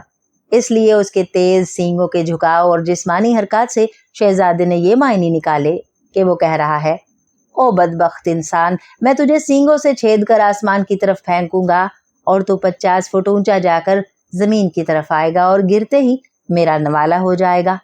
शहजादा बुजदिलों की तरह गालियां देने का आदी न था। जैसा कि बहादुरों का कायदा है, उसने मतानत से सिर्फ इतना कहा, अरे गाउदी, फिर देखता क्या है, आता क्यों नहीं सामने? इफरियत जो डकारता हुआ चला रहा था, जब शहजादे के करीब आया तो वो एक तरफ हो गया। इसलिए टक्कर सामने चट्टानों को लगी तो भारी भरकम चट्टान रेजा रेजा होकर हवाओं में बिखर गई और इससे इस किस्म की आवाज निकली जैसे बिजली गिरती है। टक्कर से देव को सख्त चोट आई थी और वो दर्द से दीवाना होकर चक्कर काटने लगा था। फिर यकबारगी सर झुकाकर वो दोबारा झपटा। शहजादे ने दोबारा वार भी खाली कर दिया, मगर अब के जब देव चट्टान से टकराया तो धमक से जमीन कांप गई और अपने ख्याल में खड़ा शहजादा झटका लगने से जमीन पर गिर गया तो देव ने समझा मार लिया। वो मुंह खोलकर उस नियत से करीब आया कि उसके सर को तन से जुदा करके खा जाए, लेकिन शहजादा शमशीर बकफ उठ खड़ा हुआ और देव के जिस्म पर तलवार का एक भरपूर वार किया, जिससे देव जख्मी हो गया। उसके जिस्म से खून के कतरे गिरने लगे और ये अजीब बात थी, जहां उसके खून का कतरा गिरता था एक अजदहा पैदा हो रहा था, शोले उगलता अजदहा। शहजादा परवेज मनार का देव पर वार करते हुए जख्म पर जख्म लगा रहा था। देव भुन्ना गया था। वो बड़ी बड़ी चट्टानें उखाड़कर परवेज पर कंकरों की तरह बरसा रहा था। शहजादा परवेज बड़ी होशियारी से इधर उधर सिरकते हुए चट्टानों से बच रहा था, लेकिन सबसे बड़ी मुसीबत तो आग उगलते उन अजदहाओं की थी जो देव के टपकते हुए खून की हर बूंद से पैदा होकर परवेज का घेराव कर रहे थे। उसने जादू की जंबील से कलमाकनी जादूगरनी का दिया हुआ गुटका निकाला। उसको आजमाने का और कौन सा वक्त हो सकता था। परवेज ने चुटकी मारकर गुटका जमीन पर छोड़ दिया तो वो लट्टू की तरह घूमने लगा। उसके सुराग से धुआं निकलने लगा और उसके देखते ही देखते हर तरफ धुएं के गहरे बादल छा गए।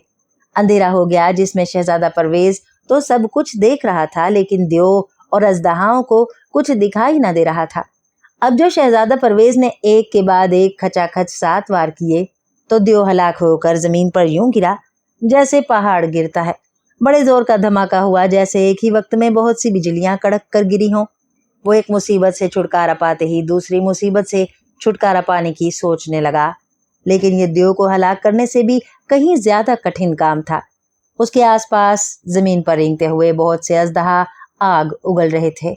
उनके शोले रह रहकर अंधेरे में कूंदों की तरह लपक रहे थे। अगर वो एक चट्टान की ओट में ना छुपा होता तो जलकर खाक का ढेर बन गया होता।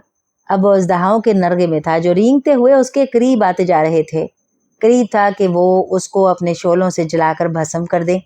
एकाएक ही हर तरफ छाए हुए धुएं के बादलों में गड़गड़ाहट सुनाई दी जो नहायत सूरत से करीब आती चली जा रही थी, और फिर उसके देखते ही देखते धुएं की धुंध से पाताल के बादशाह काबूची की रथ नमोदार हुई। रथ में जुते हुए घोड़ों के नथनों से बदस्तूर शोले निकल रहे थे। घोड़ों ने आग उगलते अजदहा देखे तो बिदक गए। उनके नथनों से निकलते हुए शोले और तेज हो गए और तेज। घोड़े सुमों से पथरीली जमीन को खुरचने लगे। उनके सुमों से चिंगारियां उड़ने लगी। वो फुनकारते हुए अजदहाओं पर आग उगलने लगे तो एक अजीब मंजर देखने में आया। उनके शोले जिस अजदहा को छू जाते थे वो मोम की तरह पिघल जाता था।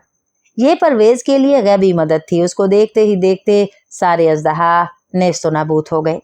परवेज ने शहनशाह काबूची का शुक्रिया अदा किया और पूछा, कहिए आप जिस काम से गए थे हो गया? हाँ हो गया, फारिग होकर वहीं से आ रहा हूँ।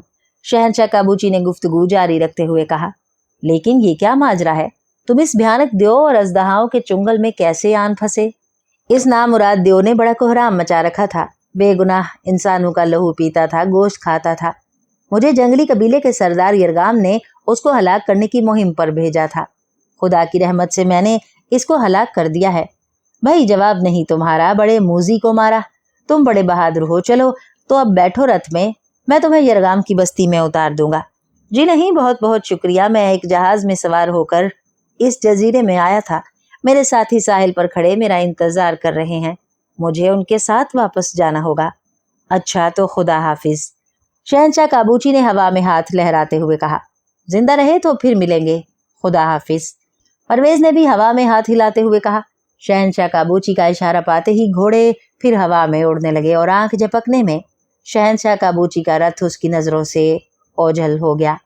देव और अजदहाओं के नेस्तो नाबूद होते ही परवेज के साथी जहाज से निकलकर खुशी से उछलते हुए उसकी तरफ भागे और उसे कंधों पर उठाकर नाचने लगे।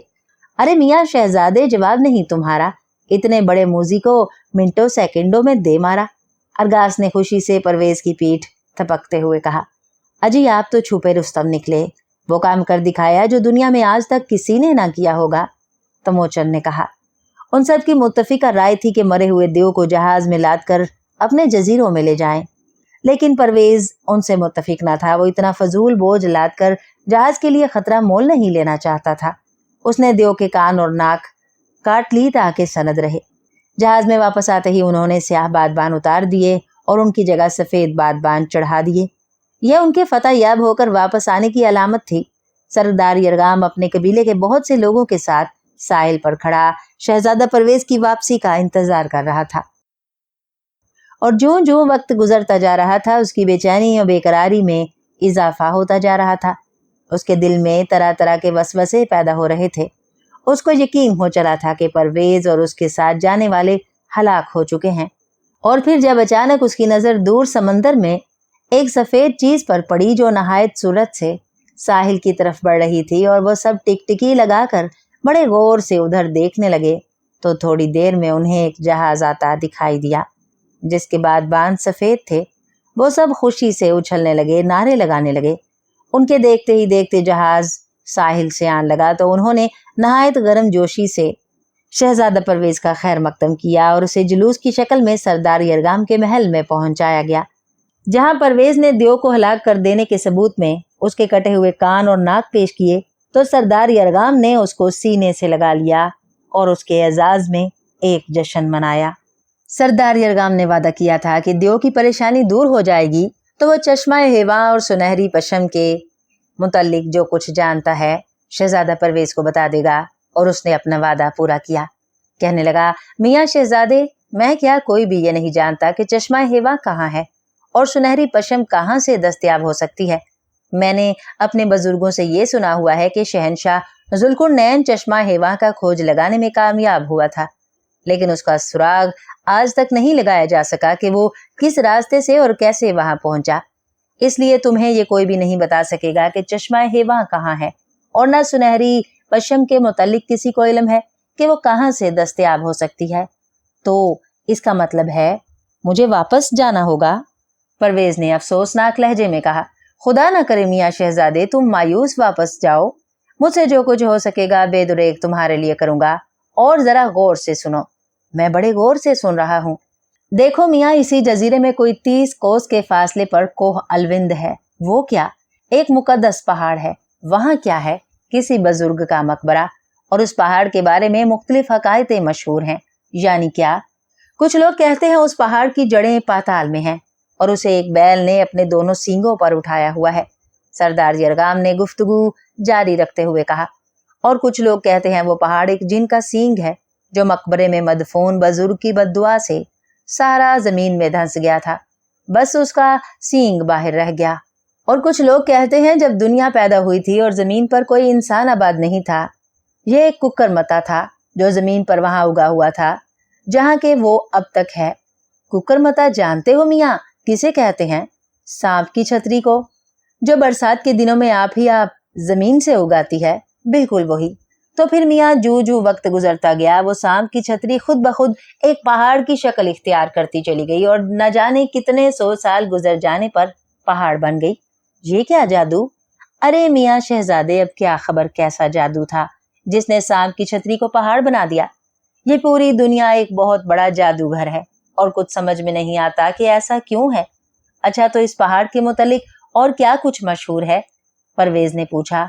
और ये मशहूर है कि किसी जमाने में सूरज का एक हिस्सा किसी तसादम में सूरज से टूटकर जमीन पर गिरा और मुद्दतों तक उससे शोले उठते रहे जो रफ्ता रफ्ता सर्द हो गए। तो सूरज से टूटकर गिरे हुए गोले का एक हिस्सा तो समंदर बन गया और एक हिस्सा पहाड़ में तब्दील हो गया। अच्छा, तो अब आप मुझे ये बताएं कि वो बुजुर्ग कौन है, इस पहाड़ पर कैसे आए, उनका नाम क्या है? नाम तो उसका शमून बताया जाता है, और वो कैसे इस पहाड़ पर पहुंचे ये किसी को मालूम नहीं, और वो यहाँ क्यों आए थे ये भी किसी को मालूम नहीं, और उनका मकबरा किन लोगों ने बनाया? सामानी कबीले के लोगों ने जो कभी यहाँ आबाद थे। उस कबीले का सरदार यामी उस मकबरे की मजावरी करता रहा। उस कबीले की 2 शाखें थी, एक तो वो जो एक समंदरी तूफान में पूरी की पूरी तबाह हो गई। कहते हैं उस जजीरे में लाशें ही लाशें हर तरफ तैर रही थीं। और दूसरी शाख इस कबीले की हमारा कबीला है जो 7 पुश्तों से अभी तक चला रहा है। अच्छा, तो उस मकबरे में क्या करामात हैं? परवेज ने पूछा। यहाँ लोग गैब के हालात दरियाफ्त करने के लिए आते हैं। जिसने कोई गैबी बात मालूम करनी हो 40 दिन का चिल्ला काटता है। 41वें दिन वो गैबी आवाज उसे सुनाई देती है और पूछने वाला जो कुछ उससे पूछना चाहे पूछ सकता है। बस तो फिर मैं उस मकबरे में जाकर चिल्ला काटता हूँ, शायद मेरी मुराद पूरी हो जाए। मुझे यकीन है कि वहां जाकर चिल्ला काटने से तुम्हारी मुराद जरूर पूरी होगी। बस तो आप मुझे इजाजत दें, परवेज ने गुफ्तगू जारी रखते हुए कहा। मैं बहुत जल्दी वहां पहुंचना चाहता हूँ। अरे मियाँ, इतनी जल्दी क्या है, कुछ दिन और मेहमान नवाजी करने का मौका दो, सरदार यरगाम ने गुफ्तगू जारी रखते हुए कहा। ये क्या, अभी आए अभी चल दिए? जनाब, हालात ही कुछ ऐसे हैं, मैं एक लम्हा भी जाया नहीं कर सकता। कामूस बादशाह और उसकी बेटी महलका सोने का बुत बने पड़े हैं। हुकूमत की बागडोर मलका के हाथ में है और आप जानते हैं एक बूढ़ी औरत बेचारी क्या कर सकती है। किसी वक्त भी कोई गनीम हमला करके उससे सल्तनत छीन सकता है। और फिर देखिए ना, मेरी माँ जालिम दुश्मन की कैद में है, मुझे उसको कैद से निकालना है और गासिब खाकान से जंग करके अपना तख्तो ताज उससे वापस लेना है। चलो तो आज की रात और यहाँ ठहर जाओ, सरदार यरगाम ने बड़े खुलूसो प्यार से कहा। सुबह होते ही हम लोग तुम्हें ऐसे रुखसत करेंगे जैसे कि तुम ऐसे बहादुर जवान और एक मोहसिन को रुखसत किया करते हैं। और फिर जब सुबह हुई तो सरदार यरगाम के कबीले के लोगों ने शहजादा परवेज को बड़ी शान और शौकत से रुखसत किया, बहुत से तहाइफ पेश किए। उस चंद रोजा क़याम में शहजादा परवेज और अरगास में बड़ी गहरी दोस्ती हो चुकी थी। उसने ये ख्वाहिश जाहिर की कि शहजादा परवेज उसे अपने साथ ले चले। अरगास का इस दुनिया में कोई नहीं था। उसने परवेज को अपना भाई बना लिया था और ये दोनों भाई एक नई मुहिम पर कोहे अलविंद की तरफ रवाना हुए और उनके दिल में हर मुसीबत का डटकर मुकाबला करने का एक नया वलवला, एक नया अज़म था। सरदार यरगाम परवेज के साथ अपने खलूस व प्यार का मुजाहरा करने काफी दूर तक छोड़ने आया। शहजादा परवेज और अरगास कोहे अलविंद की तरफ जाते हुए एक दुश्वार गुजार घने जंगल में से गुजर रहे थे। बाज मकामात पर घने दरख्त इस कदर गुंजान थे कि दोपहर की तेज चमकदार धूप उनसे गुजरकर जमीन तक नहीं पहुंच रही थी। खुदरो घनी झाड़ियों के अलावा यहाँ दलदलें भी थीं, जिन पर मक्खी से 20 गुना बड़े मच्छर बैठे थे, जो अपनी जिसामत की वजह से उड़ तो ना सकते थे, लेकिन जमीन से 1.5-2 फुट की बुलंदी तक उछल जरूर सकते थे। वो दोनों खामोशी के साथ बढ़ते जा रहे थे कि अचानक परवेज एक जगह ठहर गया और कुछ सुनने की कोशिश करने लगा। अरगास ने भी चौकन्ने होकर कान लगा दिए, लेकिन बेसुध परिंदों की चहकार के अलावा वहां किसी किस्म की आवाज नहीं थी। अगर कोई आदमखोर दरिंदा आसपास कहीं होता तो परिंदे सहम कर खामोश हो जाते। उनकी आवाजों से जाहिर था कि वहां कोई ऐसा खतरा नहीं था। परवेज ने अरगास के कंधे पर हाथ रखकर उसे बढ़ने का इशारा किया। थोड़ी दूर जाकर उनको एक चश्मा दिखाई दिया जिसकी जमीन पर पंजों के ताजा निशान थे। परवेज ने झुककर बड़े गौर से देखा तो पंजों के निशान मट्टी पर खासे गहरे थे। निशानों के दरमियानी फासले से किसी दरिंदे की हैरत अंगेज लंबाई का सबूत मिलता था। उन निशानों की सीध में वो चश्मे तक जा पहुंचे तो वहां कुछ ऐसे निशानात मिले जिनसे जाहिर होता था दरिंदे ने वहां ठहर कर पानी पिया है। फिर निशान हल्की रफ्तार से बहते हुए पानी के नीचे बढ़ते नजर आए। उस चश्मे का शफाफ पानी बहुत कम गहरा था। वो दोनों निशानों के साथ साथ बढ़ते चले गए। तकरीबन 1.5 मील की मुसाफत तय करने के बाद वो दोनों एक दरख्त के नीचे ठहर गए। सामने एक पौधे से सुर्ख सुर्ख जंगली बेर लगे थे। अरगास बेर तोड़ने के लिए उस तरफ बढ़ गया, जबकि परवेज चुपचाप उसी जगह खड़ा था और एक पेड़ की फुनिंग पर बैठी खुशनुमा सोन चिड़ी को देख रहा था, जो अपनी रंगदार दुम को नचाते हुए चहक रही थी। एकाएक ही परवेज को एक चीख सुनाई दी। वो बौखलाकर पलटा तो एक दरख्त की नरम और लचकीली शाखों ने अरगास को बुरी तरह जकड़ रखा था और उसे आहिस्ता आहिस्ता जमीन से ऊपर खींच रही थी। दहशत से अरगास का चेहरा जर्द हो गया था और वो किसी जिबा होते हुए बकरे की तरह बिलबिला रहा था। वो आदमखोर दरख्त विनस फ्लाई ट्रैप की जद में आ चुका था। उसके तड़पते हुए जिस्म पर बड़ी बड़ी तितलियां सी मंडला रही थी। उन आदमखोर तितलियों के पर 14-14 इंच से कम न होंगे। सूरत हाल बेहद खतरनाक थी। दरख्त की शाखें अपनी गिरफ्त इतनी मजबूत कर चुकी थी कि अरगास के गोश्त में उतर रही थी और वो दर्द से चिल्लाए जा रहा था। तितलियां इंतजार कर रही थी कि उसका फड़कता हुआ गोश्त बेजान हो जाए तो उसे तोड़ तोड़ कर खाएं। शहजादा परवेज ने फौरन अपनी पेटी से लटकी हुई तलवार निकाली। हवा में मोहल्लक अरगास की तरफ बढ़ा, उसके जिस्म से लिपटी हुई शाखों को काटने लगा तो आदमखोर दरख्त की शाखों से खून टपकने लगा। उस वक्त जरा सी गफलत भी अरगास के लिए जानलेवा साबित हो सकती थी।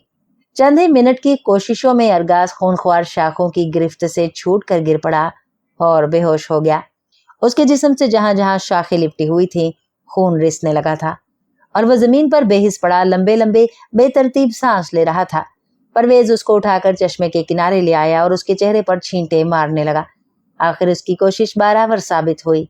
अरगास ने होले होले कराहते हुए आंखें खोल दी। होश में आकर उसने परवेज को अपने ऊपर झुके हुए देखा तो जल्दी से उठ बैठा। ओह, बचा लिया परवेज भैया तुमने। बस बेख्याली में आदमखोर दरख्त की तरफ तवज्जो नहीं दी। अगर मैं तन्हा होता तो हरगिज इस दरख्त के चुंगल से ना निकल पाता। उसने अपने जिस्म की खराशों पर हाथ फेरते हुए कहा।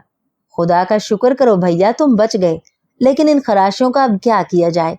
अपने पास तो उनको अच्छा करने की कोई दवाई नहीं है, परवेज ने कहा। तुम फिक्र ना करो भैया, अरगास ने गुफ्तगू जारी रखते हुए कहा। इधर एक बूटी मिलती है, हम लोग उसको फेनिंग कहते हैं, तुम लोग पता नहीं उसे क्या कहते हो। उसके लेप से ये खराशें एक ही दिन में अच्छी हो जाएंगी, अरगास ने कहा। फिर वो दोनों उस जड़ी बूटी की तलाश में निकल पड़े। अभी वो थोड़ी दूर ही गए होंगे कि फेनिक बूटी उनको मिल गई। अरगास ने बूटी तोड़कर उसका लेप किया।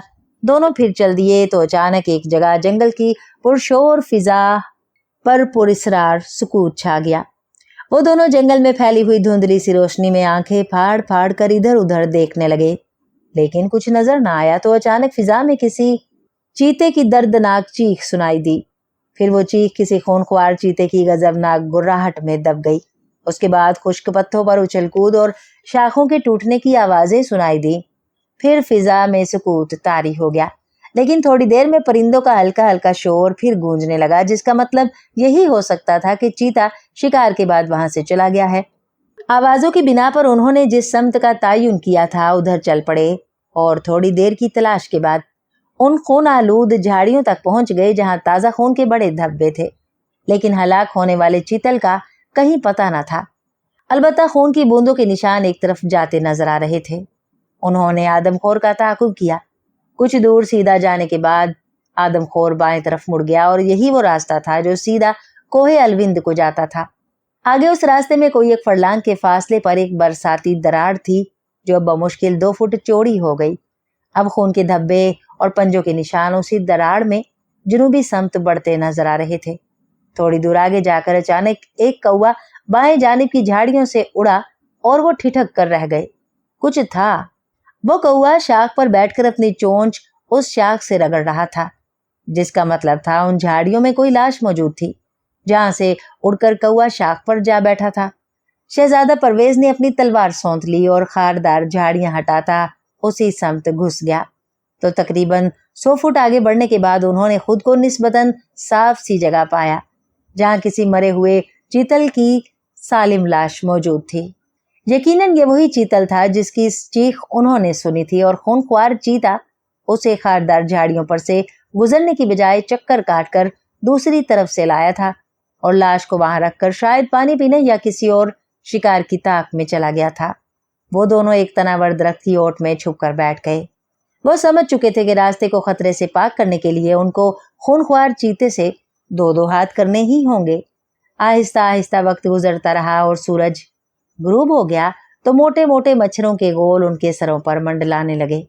मच्छरों के काटने से उनकी गर्दन और चेहरे पर बेशुमार नन्हे नन्हे उभार पैदा हो गए थे। थोड़ी देर में चांद निकल आया। चांदनी हर तरफ फैल गई। मच्छरों से तंग आकर वो दरख्त की ओर से निकले तो थोड़े फासले पर जाकर उन्हें जमीन पर और खून के धब्बे नजर आए। शहजादा परवेज अरगास के साथ पहाड़ियों की उतराई में जा पहुंचा, जहां उसने चश्मे की दूसरी तरफ झाड़ियों और दरख्तों के एक बड़े से कुंज में पहाड़ी बकरे की लाश पड़ी देखी। उसका सर उनकी तरफ था और धड़ पीछे फैला हुआ था। उसके जिस्म का पिछला चौथाई हिस्सा खाया जा चुका था। बस कुचली हुई हड्डियां और गोश्त के छोटे छोटे टुकड़े जमीन पर पड़े हुए थे, जिन पर रात के वक्त भी कौवे मंडला रहे थे। ये देखकर उन्होंने इत्मीनान का सांस लिया। आदमखोर दरिंदे का सुराग उनको मिल गया था। उस कंज के एक जानिब एक पहाड़ी नाला बह रहा था और दूसरी समत घना जंगल फैल चला था। चश्मे के मतवाजी समतों में एक तरफ नाहमवार खारदार दरख्त और झाड़ियां फैलती चली गई थीं, दूसरी जानिब ढलान थी। वो दोनों उस ढलान पर से उतरने लगे। तकरीबन 100 फुट चलने के बाद ये कदरे खम खाकर दरख्तों में जा मिली थी। थोड़ी देर बाद ही उन्हें तकरीबन 200 गज के फासले पर चीते के दहाड़ने की आवाज आई। उसके बाद चीते की गुर्राहटें सुनाई दी। वो गालबन टहलता हुआ अपने शिकार की तरफ आ रहा था। जंगल की मखसूस फिजा पर पुरहोल सन्नाटा छा चुका था। कभी कभी किसी बंदर की खौफजदा चीख सुनाई दे जाती थी। वो दोनों चौकस थे और पूरी मुस्तैदी के साथ हर आहट और साय के मुंतजिर थे। हर तरफ खामोशी छाई हुई थी, गहरी खामोशी।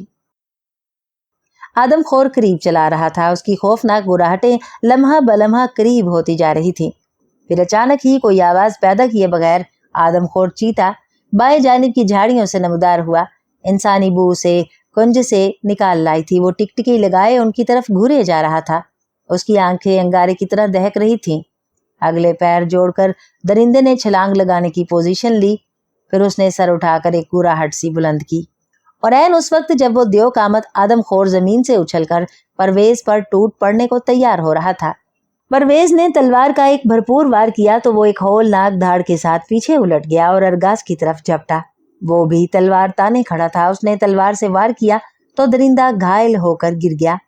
इतने में आगे बढ़कर परवेज ने एक और वार किया। एक और। दम तोड़ते हुए चीता गुर्राया। फिर उसने एक धाड़ मारी और अपने ही खून में टांगे और पंजे चलाते हुए चित हो गया। उसकी जर्द खाल पर काली काली धारियां बड़ी खुशनुमा थी और मरने के बाद उसकी नीली नीली बलोरी आंखों में चमक बाकी थी। चलो, यह खतरा भी खत्म हुआ। अब हम बेखतर अपने रास्ते पर सफर कर सकेंगे। अरगास ने गुफ्तगू जारी रखते हुए कहा, ना मुराद गोश्त खा खा कर खूब पला हुआ है। हाँ, मालूम होता है हर रोज 2-4 हिरनों का शिकार करता रहा है और अब मौत ने उसका शिकार कर लिया है। और वो दोनों ठा ठा हंसने लगे। वो दोनों कोहे अलविंद की तरफ जाते हुए एक पहाड़ की बुलंदी पर दरख्तों के झुंड से निकलकर एक झरने के करीब पहुंचे तो वहां से दूर नीली पहाड़ियों में डूबते हुए सूरज की समत में वाक़या वसी और रीज एक वादी में सैकड़ों फुट नीचे उन्हें एक पत्थर का मकान दिखाई दिया, जिसकी छत स्लेटी थी और उस मकान के सामने सड़क का एक टुकड़ा था जो मकान के आसपास के दरख्तों और उस मकान के सामने वाले मकान के दरमियान वाक़या था।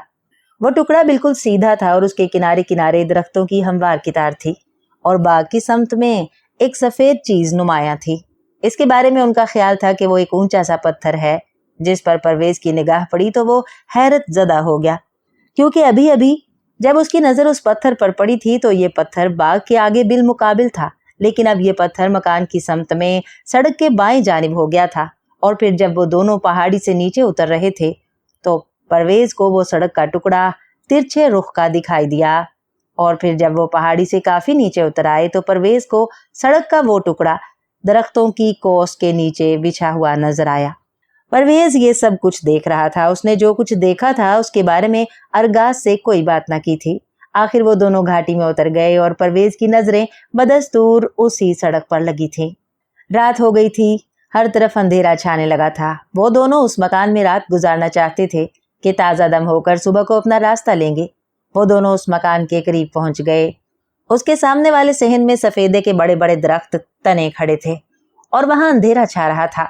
उन दो हैकल दरख्तों के नीचे बहुत से छोटे छोटे दरख्त उगे हुए थे और उन छोटे छोटे दरख्तों के नीचे गढ़ों के मुतफ़न पानी पर लंबी लंबी झबरी घास उगी हुई थी।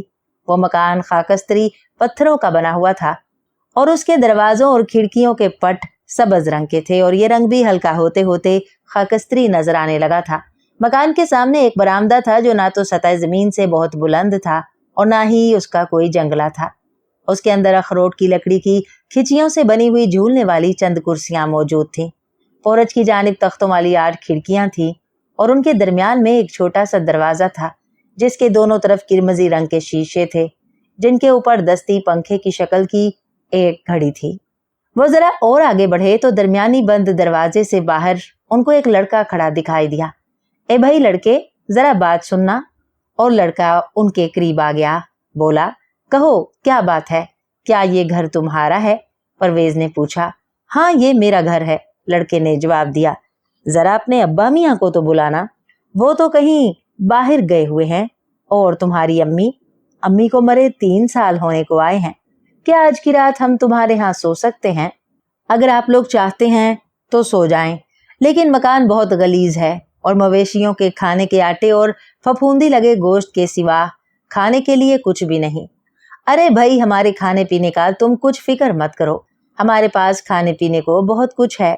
परवेज ने अरगास के कंधे से लटकते लंबे से थैले की तरफ इशारा करते हुए कहा। बस तो फिर ठीक है, लड़के ने मुख्तसिर सा जवाब दिया। चलो तो भाई दरवाजा खोलो, इसे आप खुद ही खोलें, लड़के ने जवाब दिया। उसके लहजे में नाशाइस्तगी या बेजारी की झलक नहीं थी, बल्कि उसने एक आम नौयत का मशवरा दिया था। परवेज ने अरगास को दरवाजा खोलने का इशारा किया। उसने दरवाजा खोलने की कोशिश की। दरवाजा मक्फल नहीं था, सिर्फ चिटखनी लगी थी।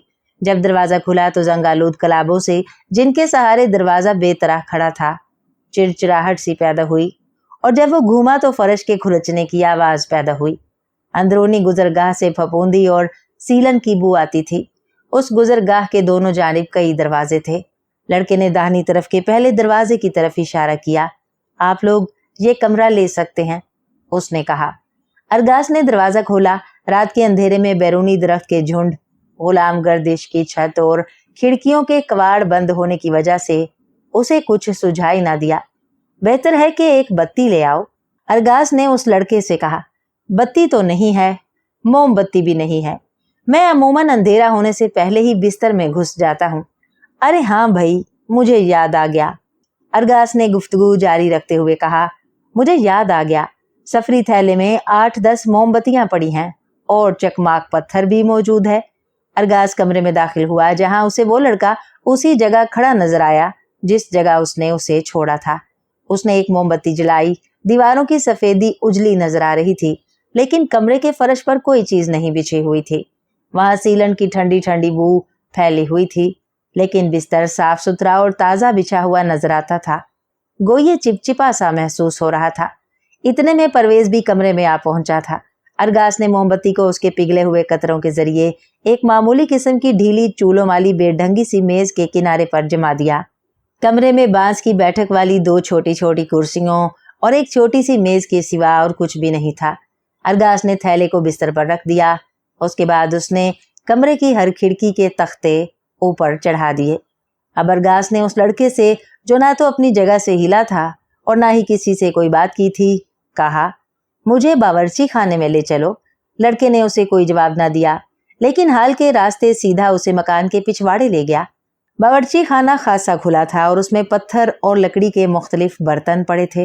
अरगास ने रोंस पर एक दूसरी के मुकाबिल 2 मोमबत्तियां जला दी। बावर्ची खाने में कोई चूल्हा नहीं था, सिर्फ एक बड़ा सा आतिशदान था, जिसकी राख अपनी बू और सूरत के लिहाज से महीना भर पहले की मालूम होती थी। छप्पर में रखा हुआ ईंधन काफी खुश्क था, लेकिन उसमें से भी तहखानों की बसांद की सी बू आती थी। कुल्हाड़ा और कुल्हाड़ी दोनों जंगालूद थे और कुंद थे, लेकिन काबिले इस्तेमाल थे, और अरगास जल्द ही आग जलाने में कामयाब हो गया और यह देखकर हैरत ज़दा रह गया कि वस्त जून की इस गर्म रात को, जबकि हवा साकिन थी, वो लड़का जिसके बदनुमा चेहरे पर भोंडी सी मुस्कुराहट फैली हुई थी, हाथ और बाजू फैलाकर शोले के ऊपर तकरीबन झुक गया और उसने अपने आप को अच्छा भून डाला। क्या तुम्हें सर्दी लग रही है? अरगास ने उस लड़के से दरियाफ्त किया। हाँ, मुझे सख्त सर्दी लगी है, उसने नहायत गर्मजोशी से आग पकड़ते हुए कहा। अरगास ने समझा बच्चा है बेवकूफ, आग से खेल रहा है। उसने कहा, अरे भाई बरखुरदार, आग से मत खेलो, ये अच्छा खेल नहीं। अरगास खाना तैयार करने में मगन रहा। सफरी पटारे से उसने बहुत सी चीजें निकालकर खाने को कुछ चीजें तैयार की और उस कमरे में ले आया जहां परवेज बैठा उसका इंतजार कर रहा था। उन्होंने लड़के को भी खाने में शरीक होने की दावत दी। मुझे भूख नहीं है, उसने जवाब दिया। मैंने सूरज गरूब होने से पहले ही खाना खा लिया था। और फिर जब परवेज और अरगास खाना खा चुके तो आपस में बातें करने लगे, जबकि वो लड़का भी उनके पास बैठा था। जब तुम्हारा बाप घर से बाहर होता है तो तुम क्या करते हो? परवेज ने पूछा। बस आवारागर्दी या फिर हमाकतों में वक्त गुजारता हूँ, उस लड़के ने जवाब दिया। तुम्हारा नाम क्या है? फोमांचू। तुम्हारे करीब 3 हमसाए यहाँ से कितनी दूर रहते हैं? परवेज ने पूछा। हमसायों के बारे में कुछ मालूम नहीं है, वो यहाँ नहीं आते। सुना है कि वो भूत प्रेत से डरते हैं, लड़के ने कहा। क्या तुमने कभी यहाँ भूत प्रेत देखे हैं? परवेज ने दरियाफ्त किया। कभी नहीं देखे, उसने कुछ इस अंदाज में जवाब दिया जैसे परवेज ने भूतों के बारे में नहीं बल्कि आम किस्म के परिंदों के बारे में पूछा हो। क्या तुम भूतों से डरते हो? नहीं, उसने इंकशाफ किया। मैं भूत प्रेत से नहीं डरता, मुझे डरावने ख्वाबों से खौफ आता है। क्या तुमने कभी डरावने ख्वाब देखे हैं? नहीं, मैंने नहीं देखे, परवेज ने कहा। लेकिन मुझे तो अक्सर एक ही डरावना ख्वाब नजर आता है, अरगास बीच में बोल पड़ा।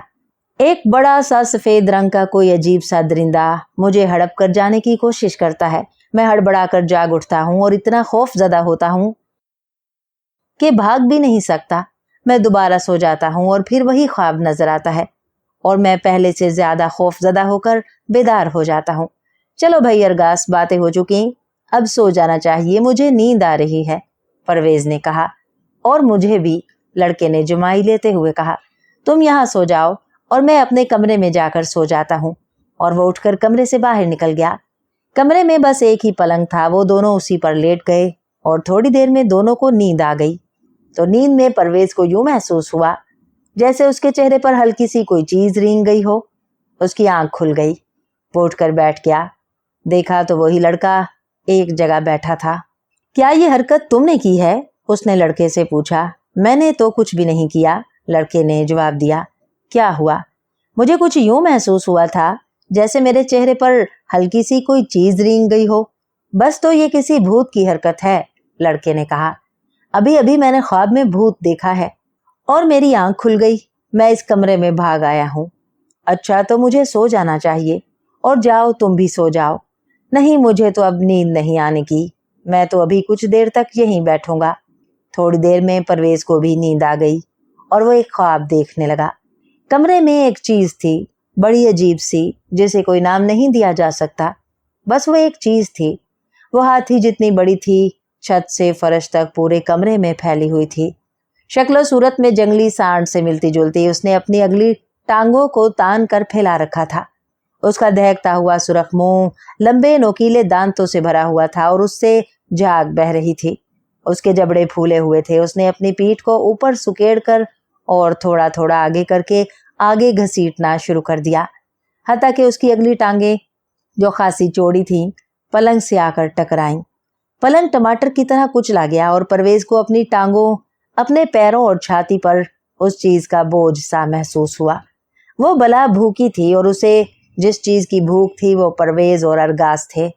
और उसका इरादा था कि वो पहले परवेज को चेहरे की तरफ से खाना शुरू करे। उसका झाग और राल टपकाता हुआ मुंह आहिस्ता आहिस्ता परवेज के चेहरे के करीब आता गया। उसके बाद परवेज के ख्वाब की बेबसी, जिसने उसे शोर मचाने से रोक रखा था, अचानक दूर हो गई और वो हड़बड़ा कर जाग उठा। इतने में एक कुत्ता कमरे में नमूदार हुआ। वो भौंकने की बजाय सीधा पलंग के करीब चला आया और अपनी दुम हिलाने लगा और शहजादा परवेज सोच में पड़ गया। मुमकिन है ये कुत्ता इतना मेहरबान साबित ना हो जितना दिखाई देता है। उस कुत्ते को देखकर यकायक उसे ख्याल आया कि जिस मकान में वो रात बसर कर रहा है, वहां उसे सिवाय उस लड़के के और कोई जानदार चीज नजर ना आई थी। ना कोई कुत्ता, ना बिल्ली और ना ही कोई परिंदा या मेंढक। वो कुत्ते को पिचकारते हुए अभी सोच ही रहा था कि कमरे में एक आदमी आ गया। इतने में अरगास भी जाग गया। ये कुत्ता मेरा है, उस शख्स ने कहा। माफ कीजिएगा, मैं आपके आराम में मखल हुआ हूँ। आप कहाँ रहते हैं? परवेज ने पूछा। यहाँ पड़ोस में, उस अजनबी शख्स ने कहा। मगर यहाँ तो अड़ोस पड़ोस में कोई मकान नहीं है, परवेज ने कहा। ये आप कैसी बातें कर रहे हैं? ये कोहिस्तानी बाशिंदों की बस्ती है जिसमें 1000 से ज्यादा मकान हैं। मगर कहाँ हैं? इस बस्ती में, इधर आए, मैं आपको दिखाऊं, अजनबी शख्स ने कहा। और वो परवेज को खिड़की में ले गया। उसने बाहर झांक कर देखा तो उस मकान के आसपास दूरों नजदीक उसे बहुत से मकान नजर आए जिनमें रोशनी हो रही थी। किसी मकान की चिमनी से धुआं उठ रहा था। परवेज की हैरत की कोई इंतहा न रही। अजीब मुअम्मा था। वो जब उस मकान में दाखिल हुए थे तो सिवाय उस मकान के यहाँ और मकान क्या कोई झोपड़ी भी न थी, और अब उसके आसपास मकान ही मकान थे और फिर उनमें रोशनी भी हो रही थी, धुआं उठ रहा था। वो आंखें झपकने लगा कि वो कोई ख्वाब तो नहीं देख रहा, वो सो तो नहीं रहा। लेकिन नहीं, वो जाग रहा था, वो होश में था। तो फिर ये सब कुछ क्या था? वो उस अजनबी शख्स को भी शक व शुबे की नजरों से देखने लगा कि ये भी कोई भूत प्रेत तो नहीं, और वो उस लड़के को आवाजें देने लगा, फोमांचू फोमांचू, लेकिन ना तो वो लड़का आया और ना उसकी आवाज ही आई। आप किसको आवाजें दे रहे हैं? अजनबी ने पूछा। इस घर के मालिक लड़के को। क्या मतलब? एक लड़का हमें अपने साथ यहाँ लाया था। उस लड़के का हुलिया क्या है? हुलिया? जी हाँ, वो एक दुबला पतला लड़का है और उसके चेहरे पर झाइयां हैं और कुछ। उसका ऊपर का होंठ 2 हिस्सों में बटा हुआ है। परवेज ने गुफ्तगू जारी रखते हुए कहा। जब वो बातें करता था तो यूं मालूम होता था जैसे उसके मुंह में मुलायम गूदा भरा हुआ हो। हाँ, अजनबी ने असबात में सर हिलाकर कहा। उसके हलक में बहुत तकलीफ दे शगाफ था। क्या मतलब? यकीन जानिए, आपने एक भूत देखा है। भूत? जी हाँ, अजनबी ने बड़ी मतानत से कहा। उस 2 हिस्सों में बटे हुए होंठ वाले लड़के को फोत हुए 6 महीने हो चुके हैं। यानी के ये मकान आसेफ ज़दा है। अजनबी ने गुफ्तगू जारी रखते हुए कहा। सुना है कि अंधेरा छा जाने के बाद अगर इस मकान के करीब से कोई गुजर जाए तो ये मालूम नहीं हो सकता कि वो सफ़ेद पत्थर सड़क के किस तरफ है। मैं तो सूरज गरूब होने से पहले भी उसकी सही समत मालूम नहीं कर सका था। देखा? अजनबी ने जज्बाती आवाज में कहा। अब आप ही गौर करें। हैरत है कि आपने फिर भी उस मकान में रात बसर करना पसंद किया। क्या आपको ठीक तरह नींद आ गई थी? हाँ, मुझे अच्छी खासी नींद आ गई थी, उसने बताया। ये बात अलग है कि मैंने सोते ही एक भयानक ख्वाब देखा था, लेकिन रात भर सोया हूँ। तो फिर आप बड़े बहादुर मालूम होते हैं कि आपको ऐसे खौफनाक पुरस्रार मकान में नींद आ गई और आप बड़े मजे से पड़े सोते रहे। और वो इसलिए कि मुझे भूत प्रेत में यकीन नहीं, और मैं इस बात का भी कायल नहीं कि ये मकान आसेफ ज़दा है। तो फिर वो लड़का कहाँ है जिसे आप अभी इतनी आवाजें दे रहे थे? शायद उसने मेरी आवाज नहीं सुनी, वो गहरी नींद सो रहा है, परवेज ने गुफ्तगू जारी रखते हुए कहा। मैं उसे देखता हूँ, मगर मैं तो आपको यही मशवरा दूंगा कि आप अपना वक्त जाया ना करें। वो लड़का आपको कहीं भी नहीं मिलेगा। अच्छा, खुदा हाफिज। खुदा हाफिज। और अजनबी अपने कुत्ते को पुचकारते हुए कमरे से बाहर ले गया। शहजादा परवेज और अरगास भी उसके पीछे पीछे हो गए कि देखें ये कहाँ जाता है, ये कौन है। मगर जो ही अजनबी कमरे से बाहर निकला, उनकी नजरों से गायब हो गया। वो अब उनको कहीं भी दिखाई न दे रहा था, और फिर वो बस्ती जो उसने परवेज को खिड़की से दिखाई थी अब गायब थी। सवाए तन्हा मकान के दूर और नजदीक वहां कोई मकान न था। मकान का कहीं कोई निशान तक न था। अरे भैया परवेज, ये क्या मुअम्मा है? अरगास ने पूछा। ये वो मुअम्मा है जिसे हम हल नहीं कर सकते भैया, और हमारी जिंदगी तो ऐसे ही मुअम्मों से इबारत है। कोई एक मुअम्मा हो तो उसे हल भी करें। यहाँ हमारे लिए कदम कदम पर मुअम्मे बिखरे पड़े हैं। चलो अब अपना रास्ता लें। जितना आराम करना था कर चुके, वरना आराम भी अपनी किस्मत में कहाँ लिखा है। सुबह हो रही थी।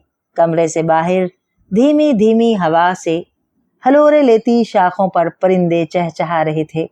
सुनहरी धूप लम्हा ब लम्हा निखरती जा रही थी। वो दोनों चुपचाप चलते हुए उस मकान से निकल गए।